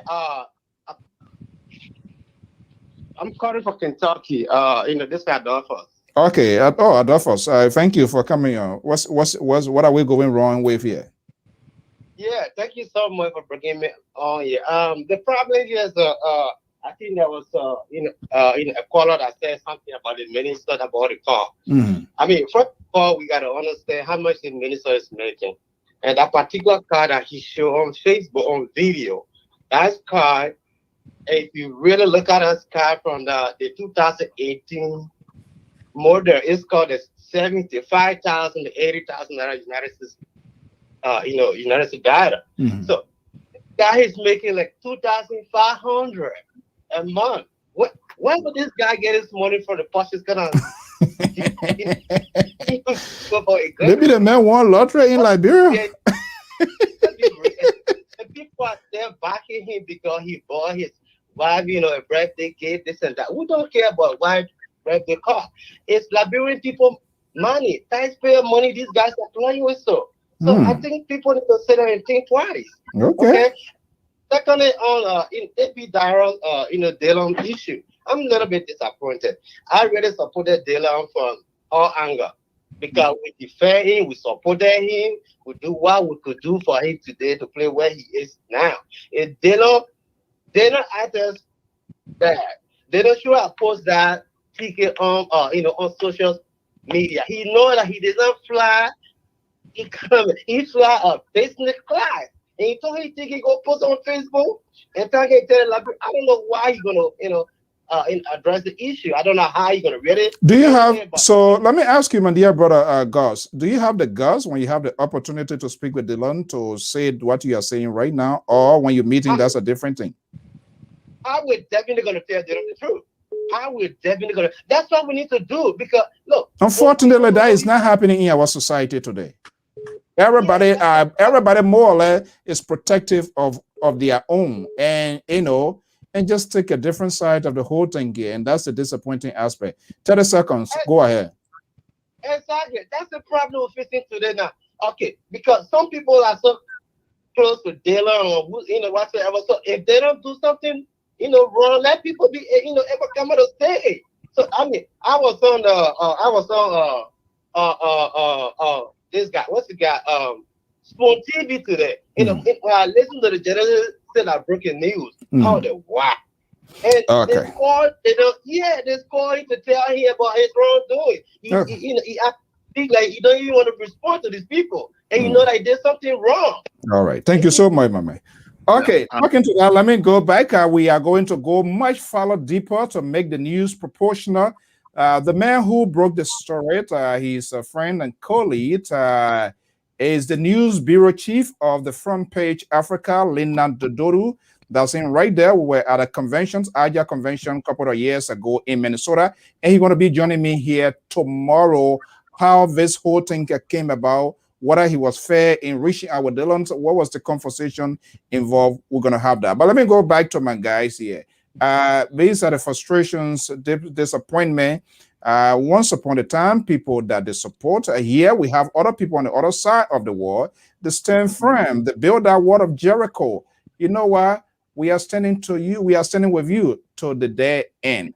How can this make our country and make the institutions that should govern to be strong and firm in the law? When we have politicians, when we have advocates, when we have journalists, when we have media practitioners, everybody lie and their supporters come strong in their defense. Like people in the Trump world, do not take the vaccine. This vaccine here is not a good vaccine. But this is a guy who attacked overnight carrying to Walter Reed. He got on a shot before every other American, supposedly. But yet and still, people are still going with this narrative that this is not real. Yeah.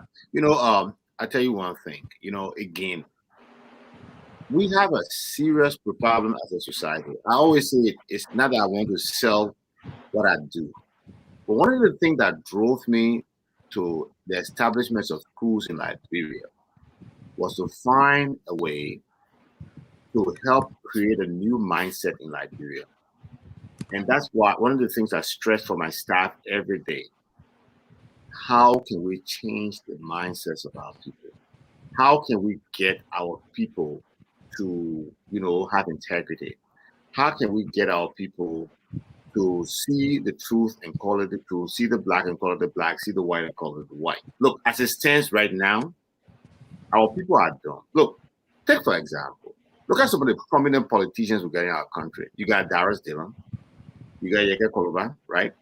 I'm just giving the people from the opposition that you know, and I will come to my end also. You got Darius Dillon, you got why not we put then all of them in that basket of deplorable? You got Darius Dillon, you got Yeke Koluba, you got for example, Henry Costa. Henry Costa is alleged to have received money from the president initially, allegedly received money from the president and to keep him quiet. And he said one on record by saying that he was keeping quiet for some time. And then later on, he began to speak. Now, is that a person that we as a society, we as a people should be looking up to for direction? That's one. You look at Senator Dillon and his indiscretions. Is that a person we look up to? You look at Yeke Koluba.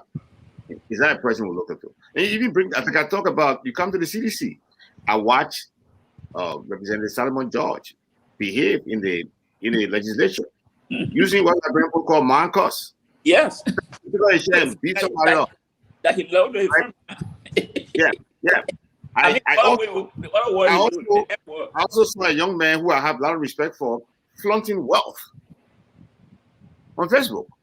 Showing you a car, showing you a nice house with a swimming pool. Look, again, like I said, I personally, I can't be friends with people like those. I cannot support them because guess what? All of my life, I mean, at least from the time I became I think from the 11th grade or 12th grade, I aligned myself with a socialist ideology. How many names do you call from your party? Well, I can call them what you want, but let me show you something. Look, when let's try and see. Let's go to the hierarchy let's see. I will come to that. I told people always, you know, there's no way some of us can accept some of those things. You know, some of us, what we did, you know, people didn't understand what we were doing. So for some of the time, we're giving people the chance to make right, to, you know, to see reason, to put the interest of Liberian people first. And when they fail, trust me, you're gonna be hearing me come up more and more on people. I'm gonna be calling out corrupt members of my party. I'll be calling up corrupt politicians more, because for me right now, in order to validate and for people to say, okay, I think that the professor is ready to let the cat out of the bag. Let's start with in-house. I did some right now. I talked about some people, right? You just called one name, and you there was Mr. So. Mr. So. Let me come here, Professor. I will give the Liberal Progressive my time. There you go. The funny part is LPR now. Okay, go ahead. I will see how long it's gonna last. I will see how long you and the Liberal. Now I know why the professor was left behind. Being a socialist, and to be honest with you, the smart one in the room figured, and perhaps must have told Dr. Weir, this guy's smart, but he's socialist. You bring him on board, the American gonna find out, and they're gonna try to put a distance between you and them. I think that's exactly what was happening. So, but Professor, the only thing to also, you can answer that later. How do you square being a socialist and now teaching here in the United States, where you enjoy the liberal, progressive, and the democracy that we, the liberal, provide for you all? But anyway, that's not my problem. Look at that. Look, Mr. So, let's be honest on this thing. People. Dallas Dillon, as I stated the last time, I don't agree with it, because even my mom will tell you, you do something, the people ask you, say, yeah, I do it. And one of the things she always said, the denial, if you deny something, is much more dangerous than if you admit from the beginning. Because people say, because you ask me, I say, yeah, I did it. What do you do? Nothing. You want to do whatever you want to do, but to say, no, I didn't do it. No, I didn't do it. And then come to you just create a lot of stuff. And I think people like Senator Dillon, he didn't handle it. He cannot be trusted with himself. Why would he put himself, first of all, why would you take a picture like that and put it on Facebook? Are you so addicted to Facebook that you have to put your pictures from the first class? Whoa. Let's see. Hold on. I'm not done. I'm not going to be interrupted. That's from both of you, the center right and the far right. I'm not going to be interrupted. This is the second thing I have to tell both of you is this. The second thing I have to tell, stupidity does not equate with crime. Okay, the young man that did this car and the washing, that's stupid. No. When you're stupid and you go kill somebody, that's a crime. You Mr. So, the young man that bought a car for his wife and washing it with champagne and stuff, that's stupid idea. But that does not even mean that he's a corrupt person. Now, what the Liberian people perhaps don't know, people are on Facebook right now saying what the amount of the price of the car. Do you know that you can buy 2021 Savage car that is damaged through accident from insurance? Hold on, Mr. George. Listen to him. Hold on, Mr. George. You buy it, fix it, and it becomes brand new. People can do that. And you pay what? $8,000, $10,000 the most. Now, this young man, whatever he did, I don't agree with it. But that doesn't mean he should be castigated. You have CDC youth, no old man there. They are beer, white, more than my own beer. Then they're calling themselves youth. What youth? And you're going to try to condemn somebody, CDC? You're going to condemn Eugene Nambwe because you were eating. That means CDC and these people are hungry. They're jealous. They're hungry and they're jealous. And they want to bring their jealousy to this young man. I don't agree with it. I'm a liberal progressive, and these are things that we support. Look, I don't agree with him, but he has nobody have right unless you can show me that he used the Let's see. Hold on one second. Let's see here. Let's see what we can play here. That's what District 14. Monserrato Conte, Chairman Melvin Dawei Brown. Chairman, you are recognized. Let me see. I want to see the one that me was there. Let's see. Let's see. Just bear with me here. I want to see. Gentlemen, it is an honor I've been listening. These people there. I don't want to hear the other. That's why I went.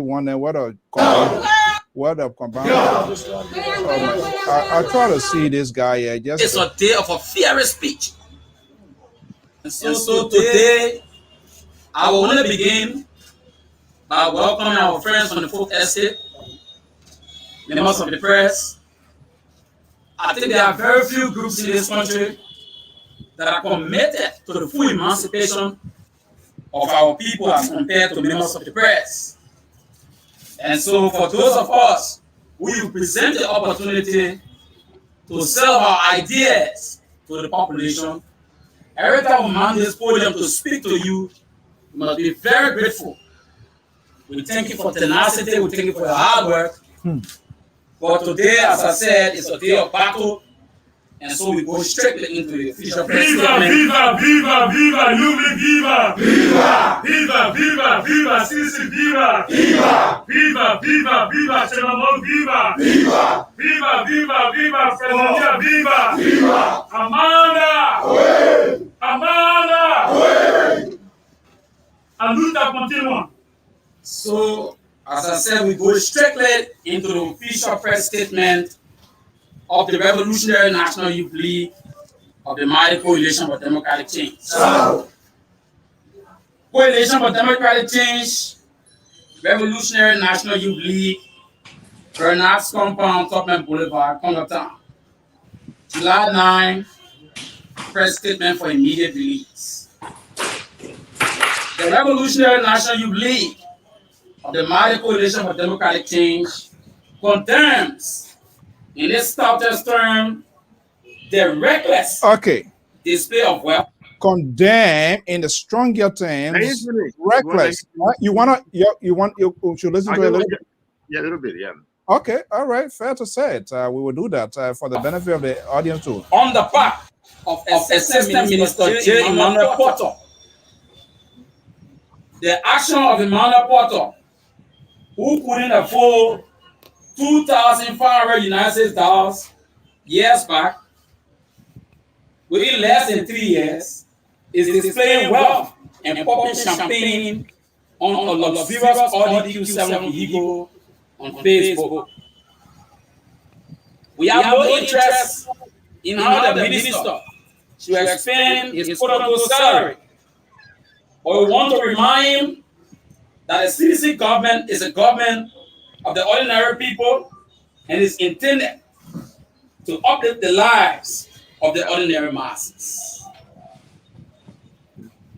This is why we are called the People's Party, and this is why we are governing on the mantra of the Pro-Poor agenda for prosperity and development.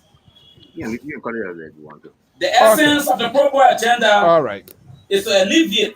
Okay, let's have a little conversation here, and I will start with Ain the Bellwell. Professor. Yeah. First of all, this conference here, what I tried to sense out here, and we were trying to play this sort of hardball, this press conference by the Youth League was held within the confines of the CDC, the ruling establishment, correct? Yeah. Is it fair to say that people in the higher up might get a sense or are aware what these people are going to be saying? And if they come out to condemn, there's no way that the president, the leadership, top executives, to say that they are not aware what we're going to be happening. Now they are aware, they are condemned. They came out here, it's crystal clear that this does not in any form or shape represent what CDC envisaged to do. Now this guy has done that, and we're seeing the raft of the executive mansions, George Weah, from President Weah, from Eugene Fagon to Abigail to the bishop, now to somebody within his proximity, right within his own confine, under his belt, Ministry of State for Presidential Affairs. What next? Yeah, I think the Youth League has been very consistent in condemning the flaunting of wealth, the abuse of power, and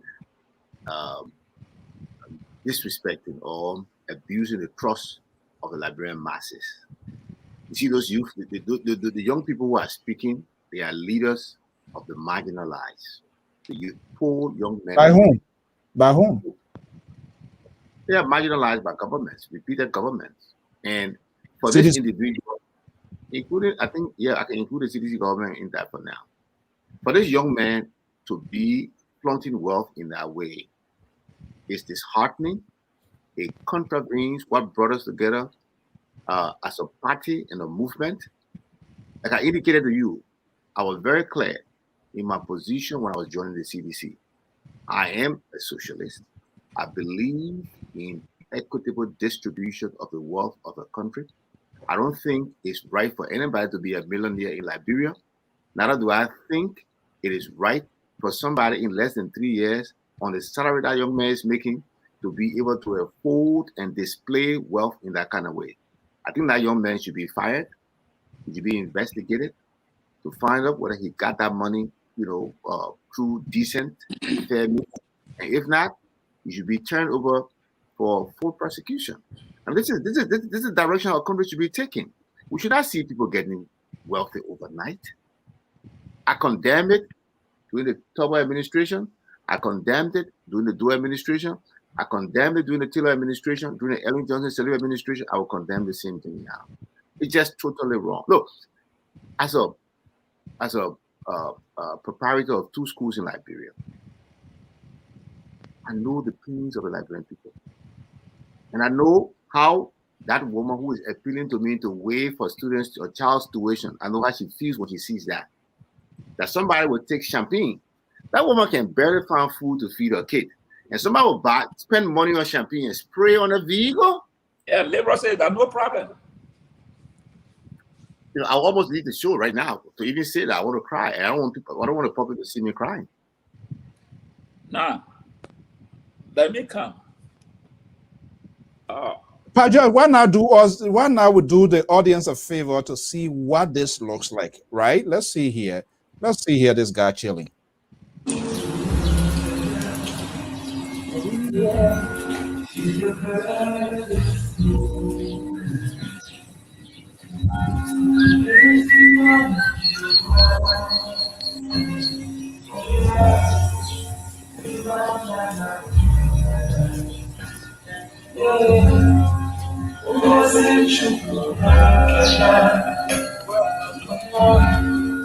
a virgin.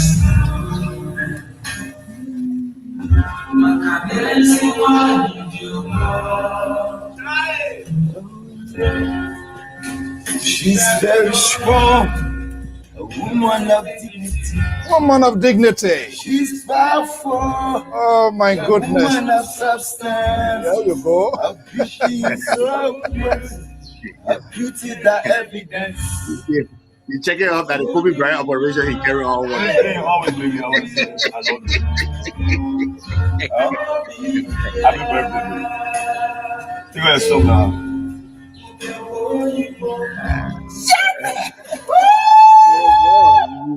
That is Kobe Bryant.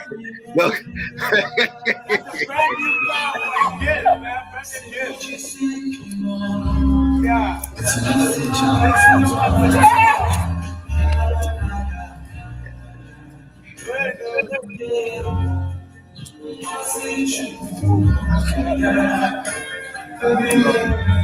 She's a bad just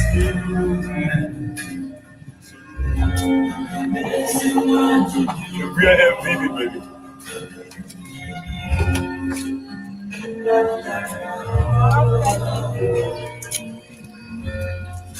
Pop the champagne on you, man.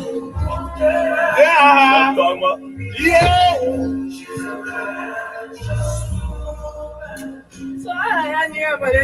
Yes.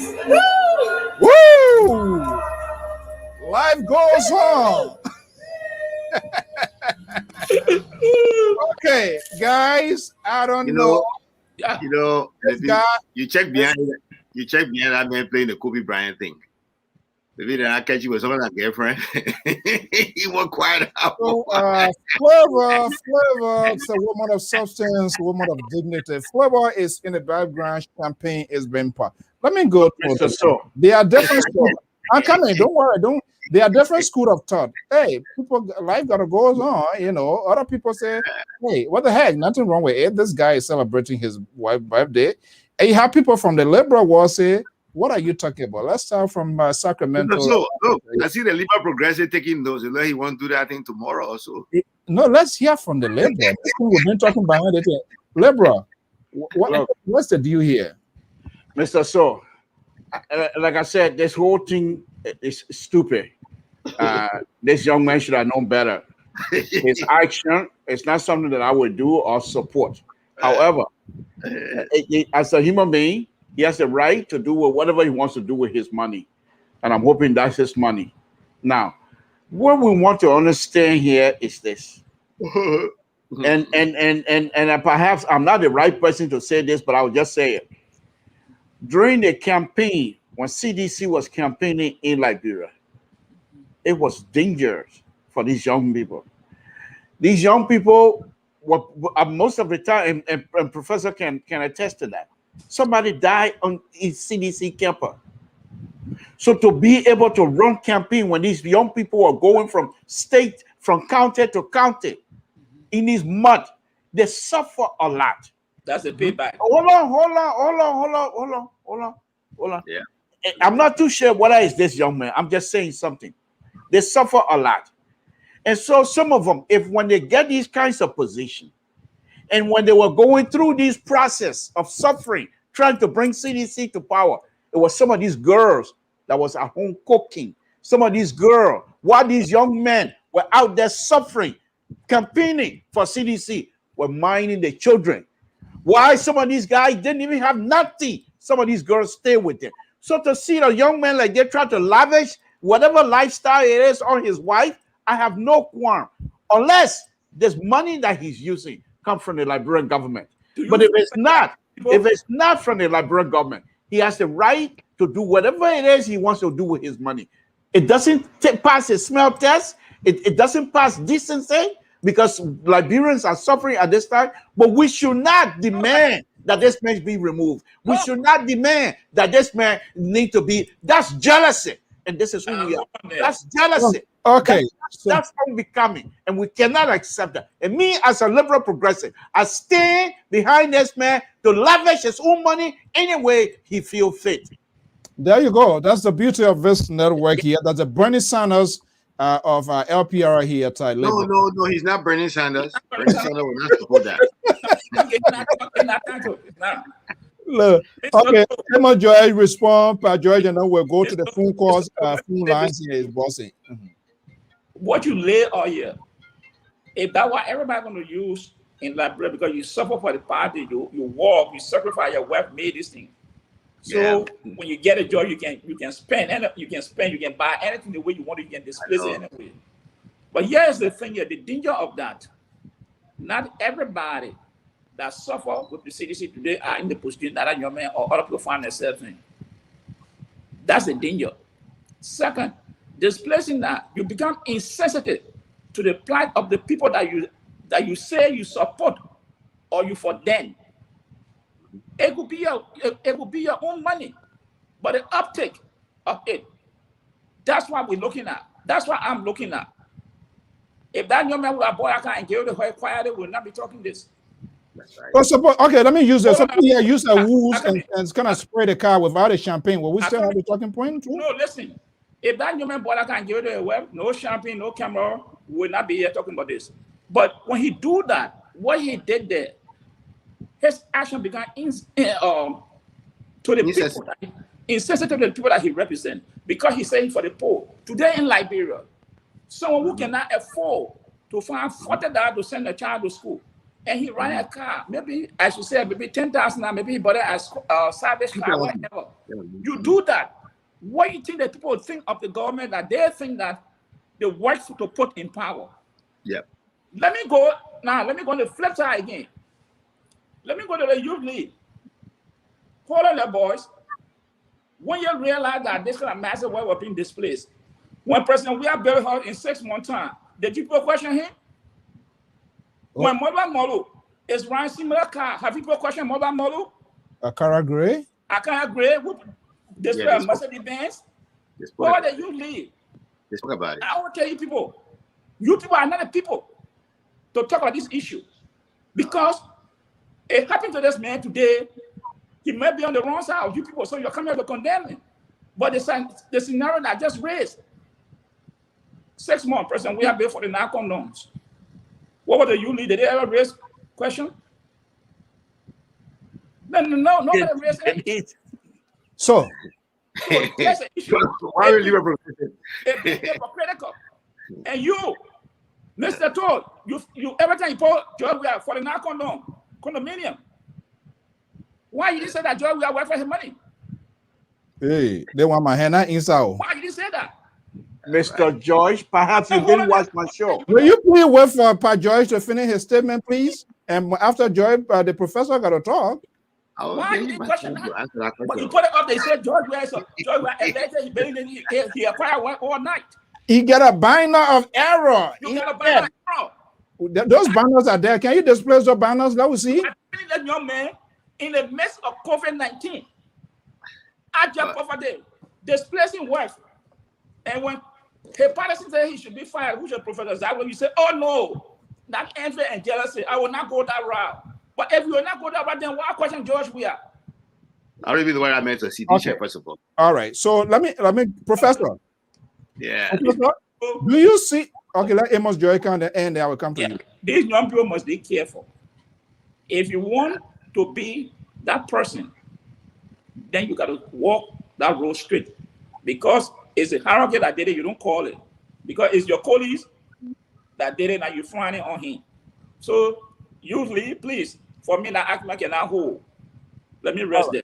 So, Professor, yeah, is the liberal here politically he using his some sort of political tactics or ploy here to help drag your party in the more? He say he's fine with it, so that when tomorrow, they are not of flip-flopping, then he will come. And you see, we told you, yes, the guy here, he pumping champagne, and what did the professor say? So this guy is helping to take you to the poll for execution, and that execution more or less is general, literally, to the election. You agree with what the liberal is saying? Well, no, liberal is not right on that. Pa Josh laid bare the case. The fact of the matter is that optics is terrible. There's abject poverty in the country.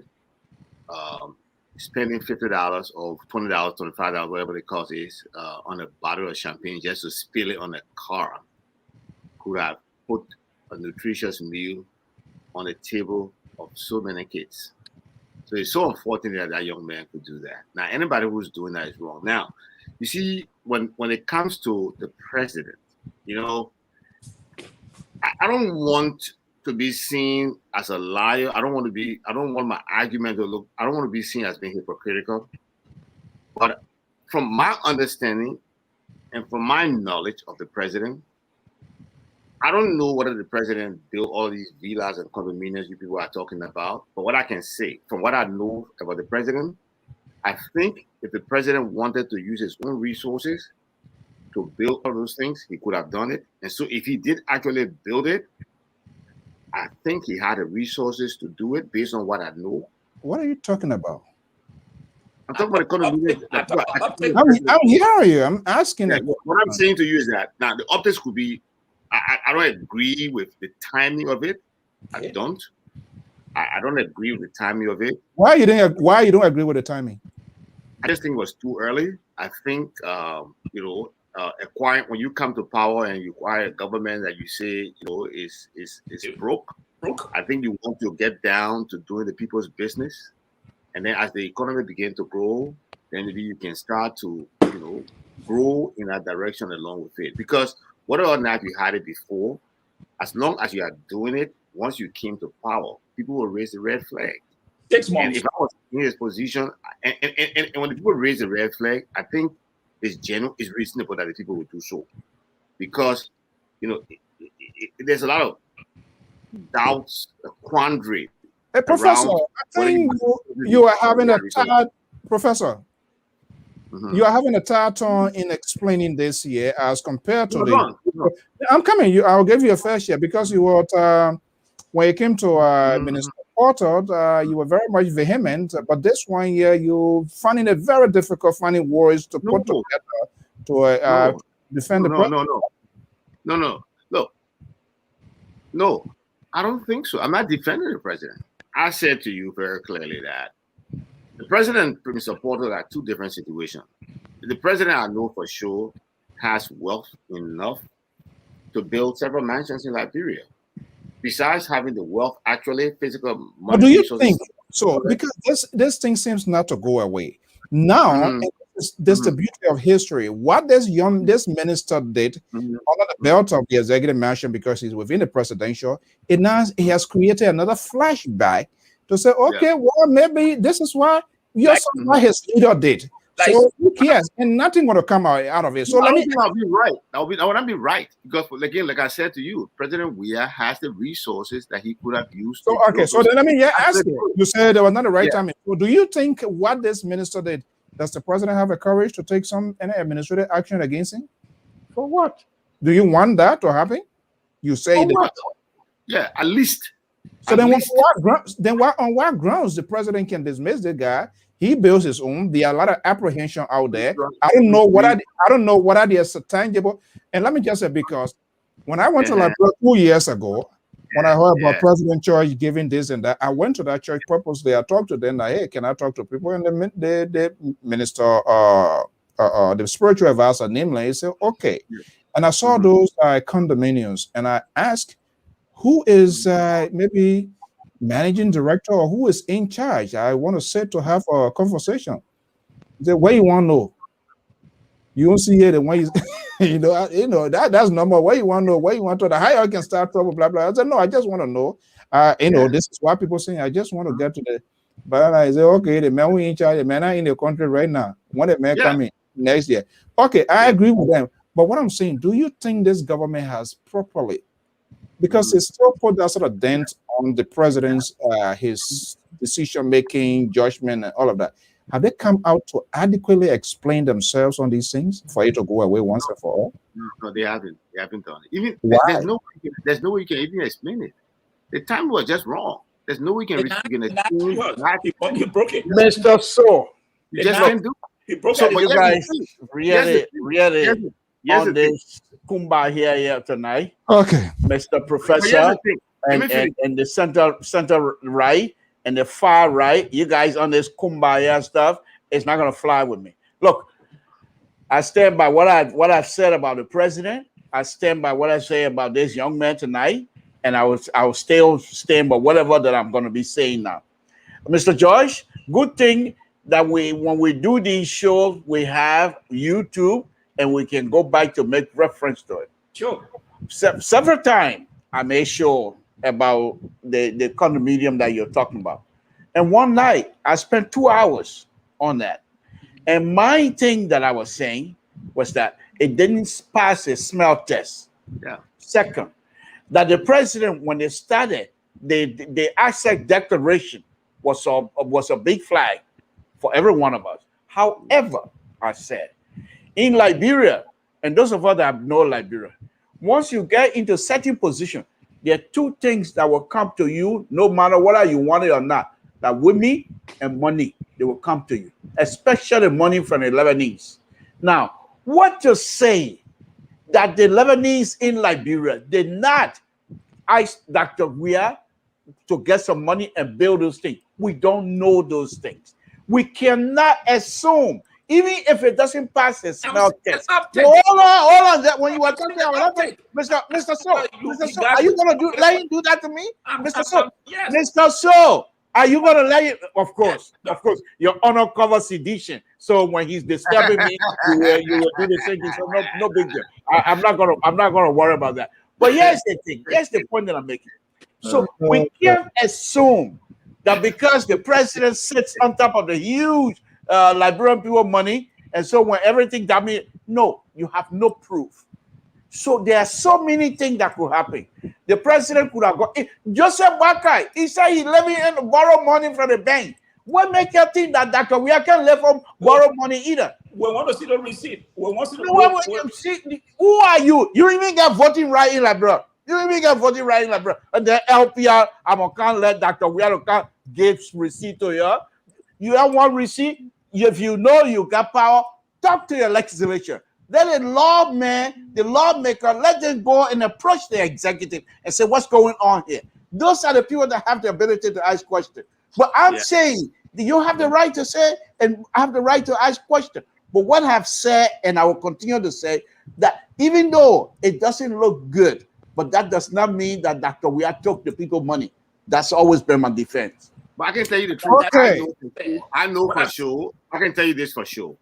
Dr. Weah did not take a penny from the Liberian people coffers. If at all, he built those. Where you stand from this? Okay, let me see it.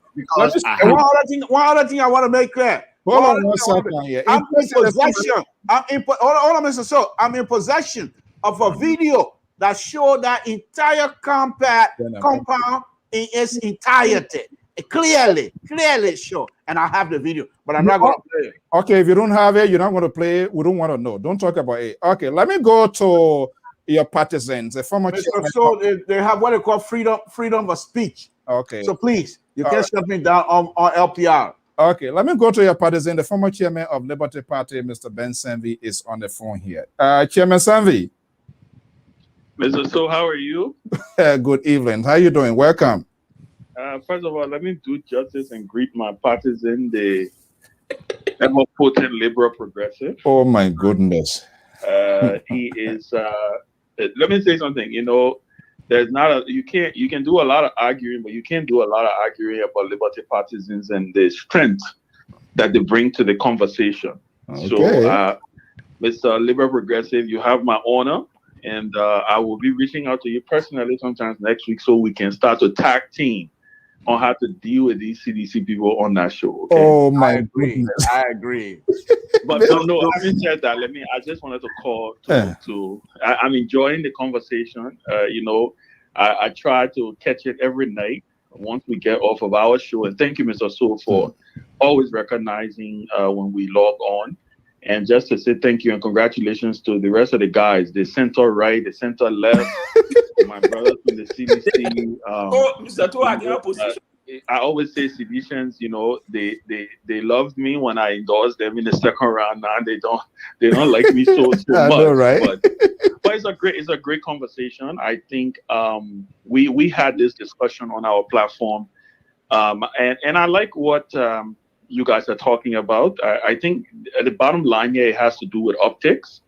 I was very strong. It's one of the issues that I had with President Weah early on into his presidency, and it's something I said to him privately, and I can also say it publicly, that I thought the optics were wrong.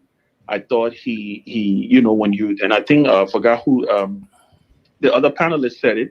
When you and he's the CDC the guy who represents CDC said it. When you take over a country and you in your first speech you announce that you inherited a broke government, right, and that the country is in trouble and that things are not going well, and then the first thing people start to see is that you have properties, you know, shooting up left and right. It doesn't come across. You may not have gone into government coffers to take the money, but it does come across as not being consistent. On the issue of Mr. Porter, I thought also, again, it was poor choice. Again, it comes down to optics. I do agree, though, that the Youth League lost its standing. You know, it's the same fight that I have with my friend Kev Hassan on Spoon. When he tried to question other people, I say, look, you guys have lost the moral standing to talk about these things because you are the governors of the state. And when you're the governor of the state, there is a higher standard that is put onto you. Lastly, on Dillon, you know, Dillon is a strong partisan of ours. I supported him strongly. In fact, many people don't know, and maybe people have forgotten that Dillon was my campaign manager when I ran for the Senate in 2014. I felt, and I said to him personally, I think, you know, just nip this thing in the bud. I don't think a lot of people have a problem with the issue of the ticket. I think they have a problem with him saying that he did not fly business class when he flew business class. But you see, the good thing is also, and I will end on this note, you see, that's why I like about me and the Liberal Progressive. We can call out our own. So I'm Oh, asking my Ben, friends, Chairman please, Sanvi, don't make me I to don't like start an interview. I've been don't calling let you him here. go back. That question no, for him. Don't make me to Don't let start him- an interview I here. promise I'm gonna come on. I owe you one. I owe you one, and I'm gonna come. You know what? I probably want to fly to my friend, the Liberal Progressive, and sit next to him. Autophone coalition with him. Yeah, but Ben, before you leave, I think I know you guys are having a fascinating conversation. I'm listening, and I just want to congratulate you, Mr. So, for excellent platform, constructive platform, and to all your panelists. We're so proud to be colleagues in informing our people. All right. So quickly here Lee, before you go, I know so- you, have you let spoken him with leave. your I have guy a question Dylan for on this whole thing here privately? Yes. We've talked. What a tone! What was the tone you got from him? What? No, listen. The thing about Senator Dillon, he's going to be on Spoon on Tuesday. Oh, I'm not my going goodness. to preempt it. I'm not going to take it out of the bag. Okay. But Senator Dillon is a servant leader. He understands the position that he finds himself in. When they say heavy is the head that wears the crown, when you have 200,000+ votes resting on your shoulders, and you say you are something different than what was existing, you will get the scrutiny. And I think he should well. And I said to him, Do you think he kicks the can down? Do you think he kicks the can down the road? Listen, he slipped.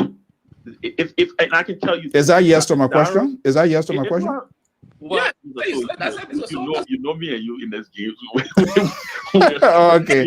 Leave it. I will definitely monitor Sunday. I don't know why the guy doesn't want to come here, because 2 years ago I drove to a house.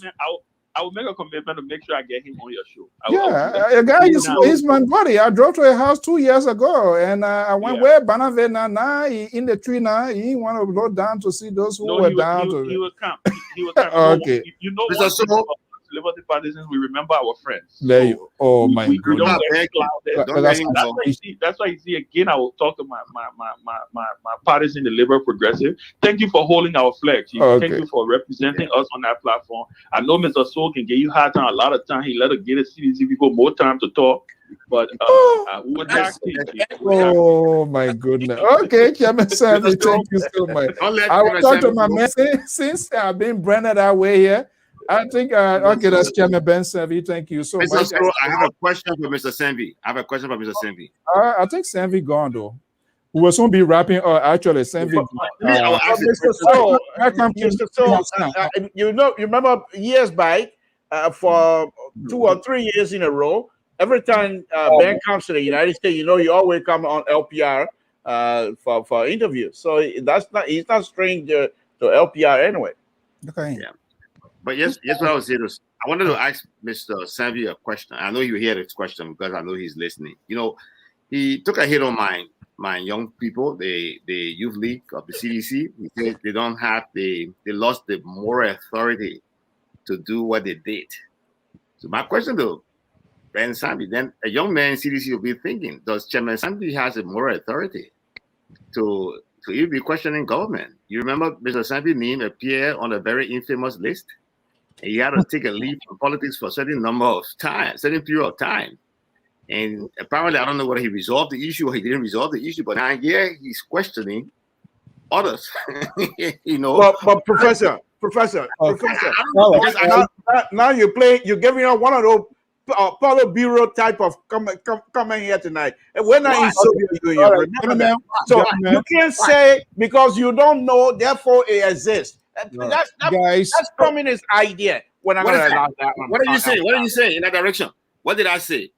What I'm saying? You said I don't know whether he has to have it resolved, but not to, because you don't know that he didn't resolve it. Okay, we get 4 more minutes here to wrap up here, like 5 minutes. Here's my point. My point is that his name appeared on an infamous list. He did not say the allegations were untrue.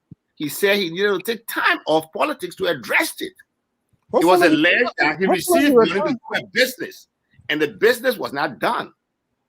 So, okay, hopefully we'll bring him here so that we can have that. I hope we can answer that question, because you see the problem we have with Liberia too. We gotta be fair. If we start to question other people's morality, then they question our morality. So I think what we need to do is to focus on the moment. What is wrong now? Let's condemn it.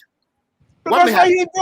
No, you bring it back you bring it back 1956. You bring it back 1956. He's also questioning. Okay, so guys, let's have a ceasefire. But of course, your sedition, that's what you guys do the best. You throw it out there and hoping that it will stick to the wall. Mr. Senvi, those kinds of things will not stick on him. I got no problem with Mr. Senvi. I got no problem with Mr. Senvi. You understand it, right? What I'm saying is that we got to be very careful when we say this person doesn't have the authority to speak on this. They don't have the moral ground to speak on this. Look, the Youth League should have spoken on some of these things long time ago. They did speak on it. At other times, they did not speak on it. That was wrong then. But that it doesn't dismiss them. Okay, guys. It doesn't take away from them the authority, the rights to speak on it now. That's my point. Okay, guys, we're going to be wrapping up and welcome a man from our sister network, Kev Hassan, who is strategically positioned on our network. He can ask on, I don't know why people can turn up when he asks his questions. He has, look, I listen to this channels television from Nigeria. That's a channel, that's a network to listen to. You see these, the government, the opposition. That one of the projects say, look, I'm here to make sure to bring you down to the earth, to destroy you. That's the strategy. You don't want to have an opposition man come or on the other side when to kind of praise it. So Kev is strategic positions, and he knows how to, whether he getting the questions or whatever, he knows how to put it here. But tomorrow I will be hosting at 12 p.m. Eastern Standard Time, the guy who broke this whole thing with this Darius Dillon, what happens, what not happens, the Africa, the front page Africa news deck. Without nothing on Darius Dillon anyway. Leonard Dodo going to be joining me here tomorrow at 12 p.m. Eastern Standard Time. But here, why it is here, we're not going to have a conversation here, hopefully at some point in time.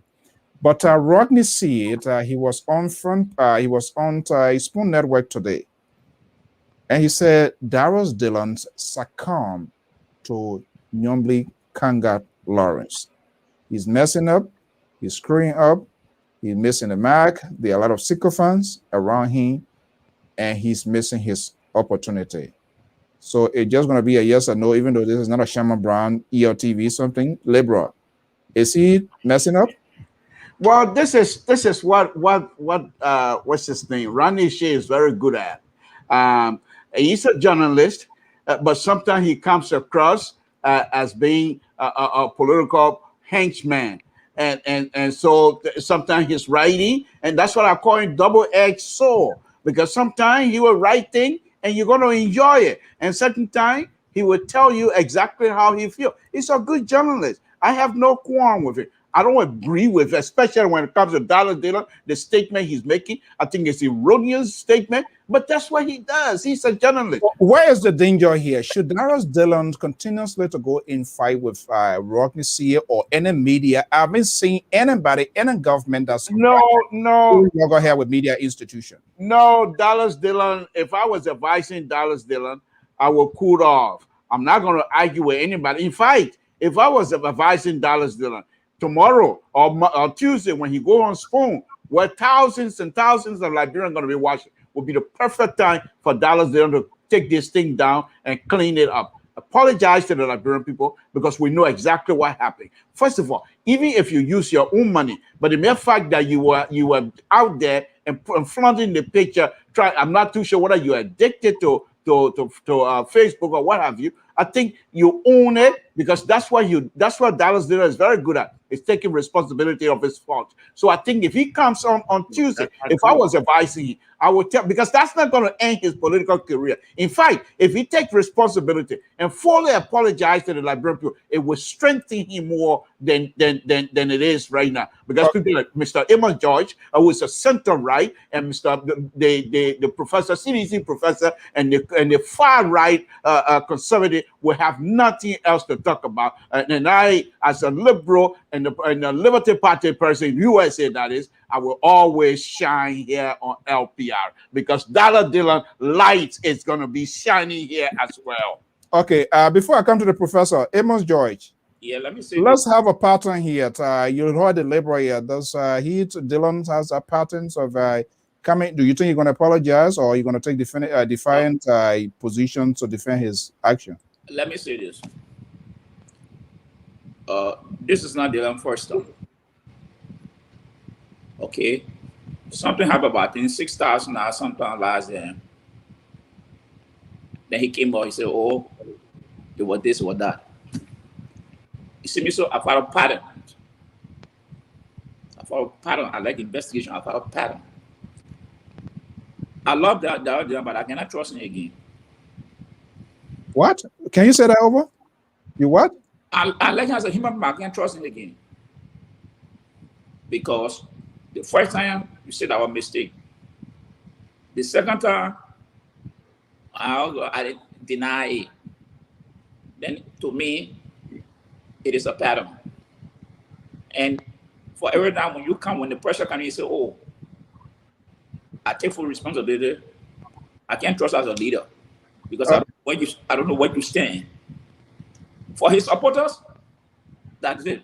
But for me, I have zero reservation about that doing leadership. Okay. Yes, the last thing he said, the budget. He said that money was put there 3 years ago. That didn't have been the Senate 3 years. So do you think it was in this package? They always you receive package during induction ceremony. Do you think it was in that package? Well, I don't want to speculate on that, but I'm just saying they said 3 years. Except that is telling me he doesn't read anything. That's possible. He doesn't read anything. Okay, let me hold you there. We are already against time. Professor, okay, I don't want to mention something of that tonight. Don't sleep. That's but possible. That's the problem with me now. I have zero reservation about Dylan leadership. Okay. Yeah. Professor. Yeah. Look, you know, is CDC going to make this as a talking point? And would that work? I don't think it's going to work. I don't think CDC should make that as a talking point. I don't think it's a talking point. I think it's a foregone conclusion that Darius Dillon is a dishonest politician, and Liberian people know who he is. That's clear. There's no need for talking point. The facts are there. Darius Dillon himself presented the facts. And so now all we need to do is to let the Liberian people treat him for who he is. He's a dishonest politician. Now, here's the thing. The second part of this thing is Rodney. Oh, come on, Professor, please. Something. No, but you can't do this, Mr. Saul. What can I not do? You cannot come out here and say he's a dishonest politician. This is a guy that flopped you guys some human rights. Why will you not call him dishonest? Why are you CDC? Why are you defeated the CDC? He defeated the CDC, no question about it. But he has lied, for example. Mr. George here presented one other occasion that we all forgot about. I think he said it was some amount of money he said he received. Then when the report actually came out, it was he received more than that. He apologized. Now, the second time again, he says that he was only in the first class to talk to somebody. Now he has come up so far because I don't trust front page or I don't trust front page. I don't trust Rodney here. I don't trust front page. Because I know how Rodney does his reporting. Rodney had a lot of issues with reporting, from the Gambia all the way to Liberia, with his uncle and everything. We know the story. So you follow it. He's a very good, smart guy, but he has excesses in his reporting, which has cost him a lot in his career. So I can't trust him anymore. I know he had broad story, but people that come up later on to just be sensationalizing issues, and he was proven to be wrong. So I know the issue with Christo. You remember that when Christo took him to court, and all those things. So I have those concerns. But look, the issue here is clear. Darius Dillon is a human being. He made a mistake. He did. I mean, I don't know whether it's a mistake now because it becomes a pattern. Whenever it comes to money, he's always caught with his hands in a cookie jar. So I think Liberian people should know who he is. Look, listen to your show tonight. Listen to our show tonight. Go back and replay this thing. Darius Dillon took a lot of beating on this show tonight, and I think I've ever heard him taking in recent time in public. Person after person. Go and read the comments. His supporter one after another. Are you reading the comments, Professor? Yeah, you can see it. I'm reading it. I'm reading it. You know, when we're on the show, we have to read so as to be able to know what the people are thinking about it. So I'm reading it. All right, gentlemen. A lot of reading today. Mr. Liberal Progressive, not from me, from his supporters. They are there. Go and read it afterwards. You see, he took a lot of beating. It appears the coalition the Liberal tried to form with you now has collapsed completely. So there's no Kumba here tonight. This Friday night has been ruined by you, the far right, by the center right, and then the CDC professor have ruined my Friday evening. But I'm a liberal and I'm standing strong. You know who is the underground CDC on this platform? The underground CDC on the platform is the Liberal Progressive. He attended the inauguration. He paid his way to go for the inauguration. Oh, he paid his way to go for the inauguration. And believe me, okay. Let's close the show. It's too late now. Do I play your audio here? Let's close the show. It's too late. Right. He went to the inauguration board and all. Yeah. And tonight, Professor Sawa, a lot of time to him. Yeah, I know that's right. But I said here, there's no way these people political honeymoon gonna last here. And he didn't. No. Yeah, we are now. We not get out of it. So it looks that there's a pattern within their systems. Liberals try to lie to us and try to rebrand us. Look, gentlemen, what a fascinating conversation. But tomorrow I'm gonna have Lena Dodo here, who is from the front page and broke this thing here because there are a lot of unknown and that we need to know.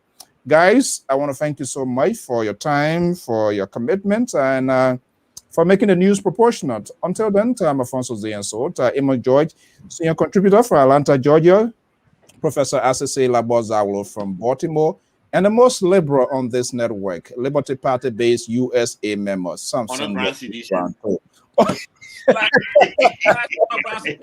Don't make Ben revoke. Ben talking about visiting the man. Then you're talking about, I think Ben will call him visit.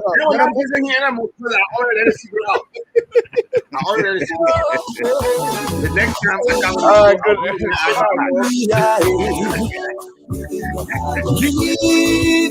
hallelujah.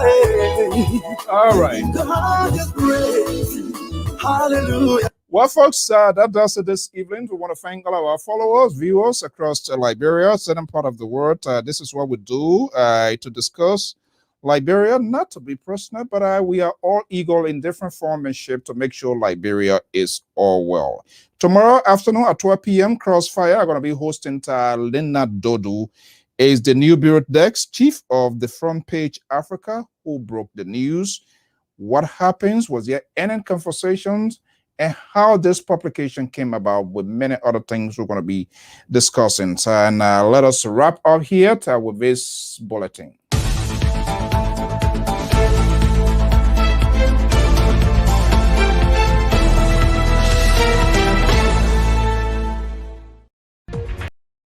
Okay, before we go here, let's just bring you some of these major news here making headlines. Israeli forces open fire on Palestinians and hundreds are wounded.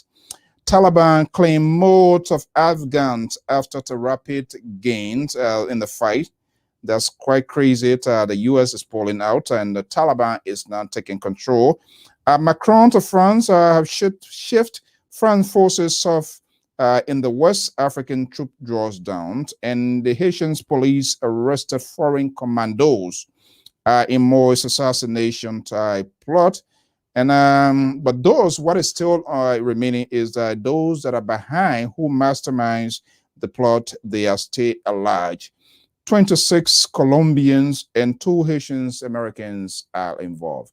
I'm Alfonso Zienso. I want to thank you so much for sharing your evening, your morning, your day, whatever you are, tell with us. Thank you so much for being part of this program. Until then, by God's willing, same time, same stations, I'm going to be here at 12 p.m. Eastern Standard Time with Front Page Africa News Bureau Chief Lena Dodo right here in a fascinating conversation. Until then, thank you and have a pleasant evening. Bye-bye.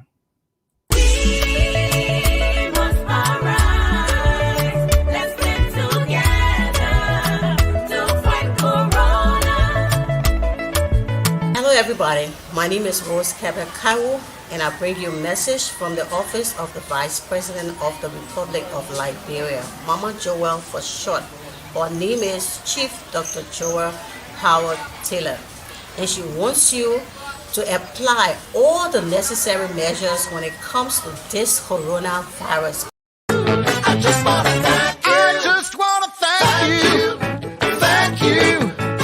Thank you. I just want to thank you. I just want to thank you. Thank you. Thank you.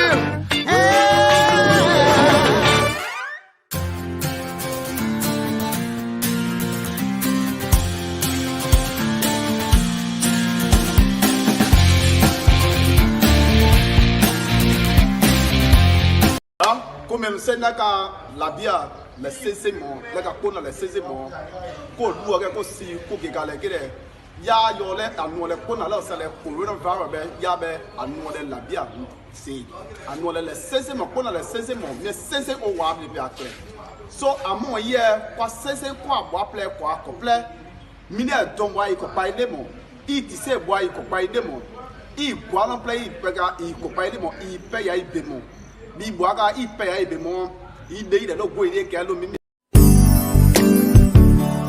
Whoa, whoa, whoa, whoa.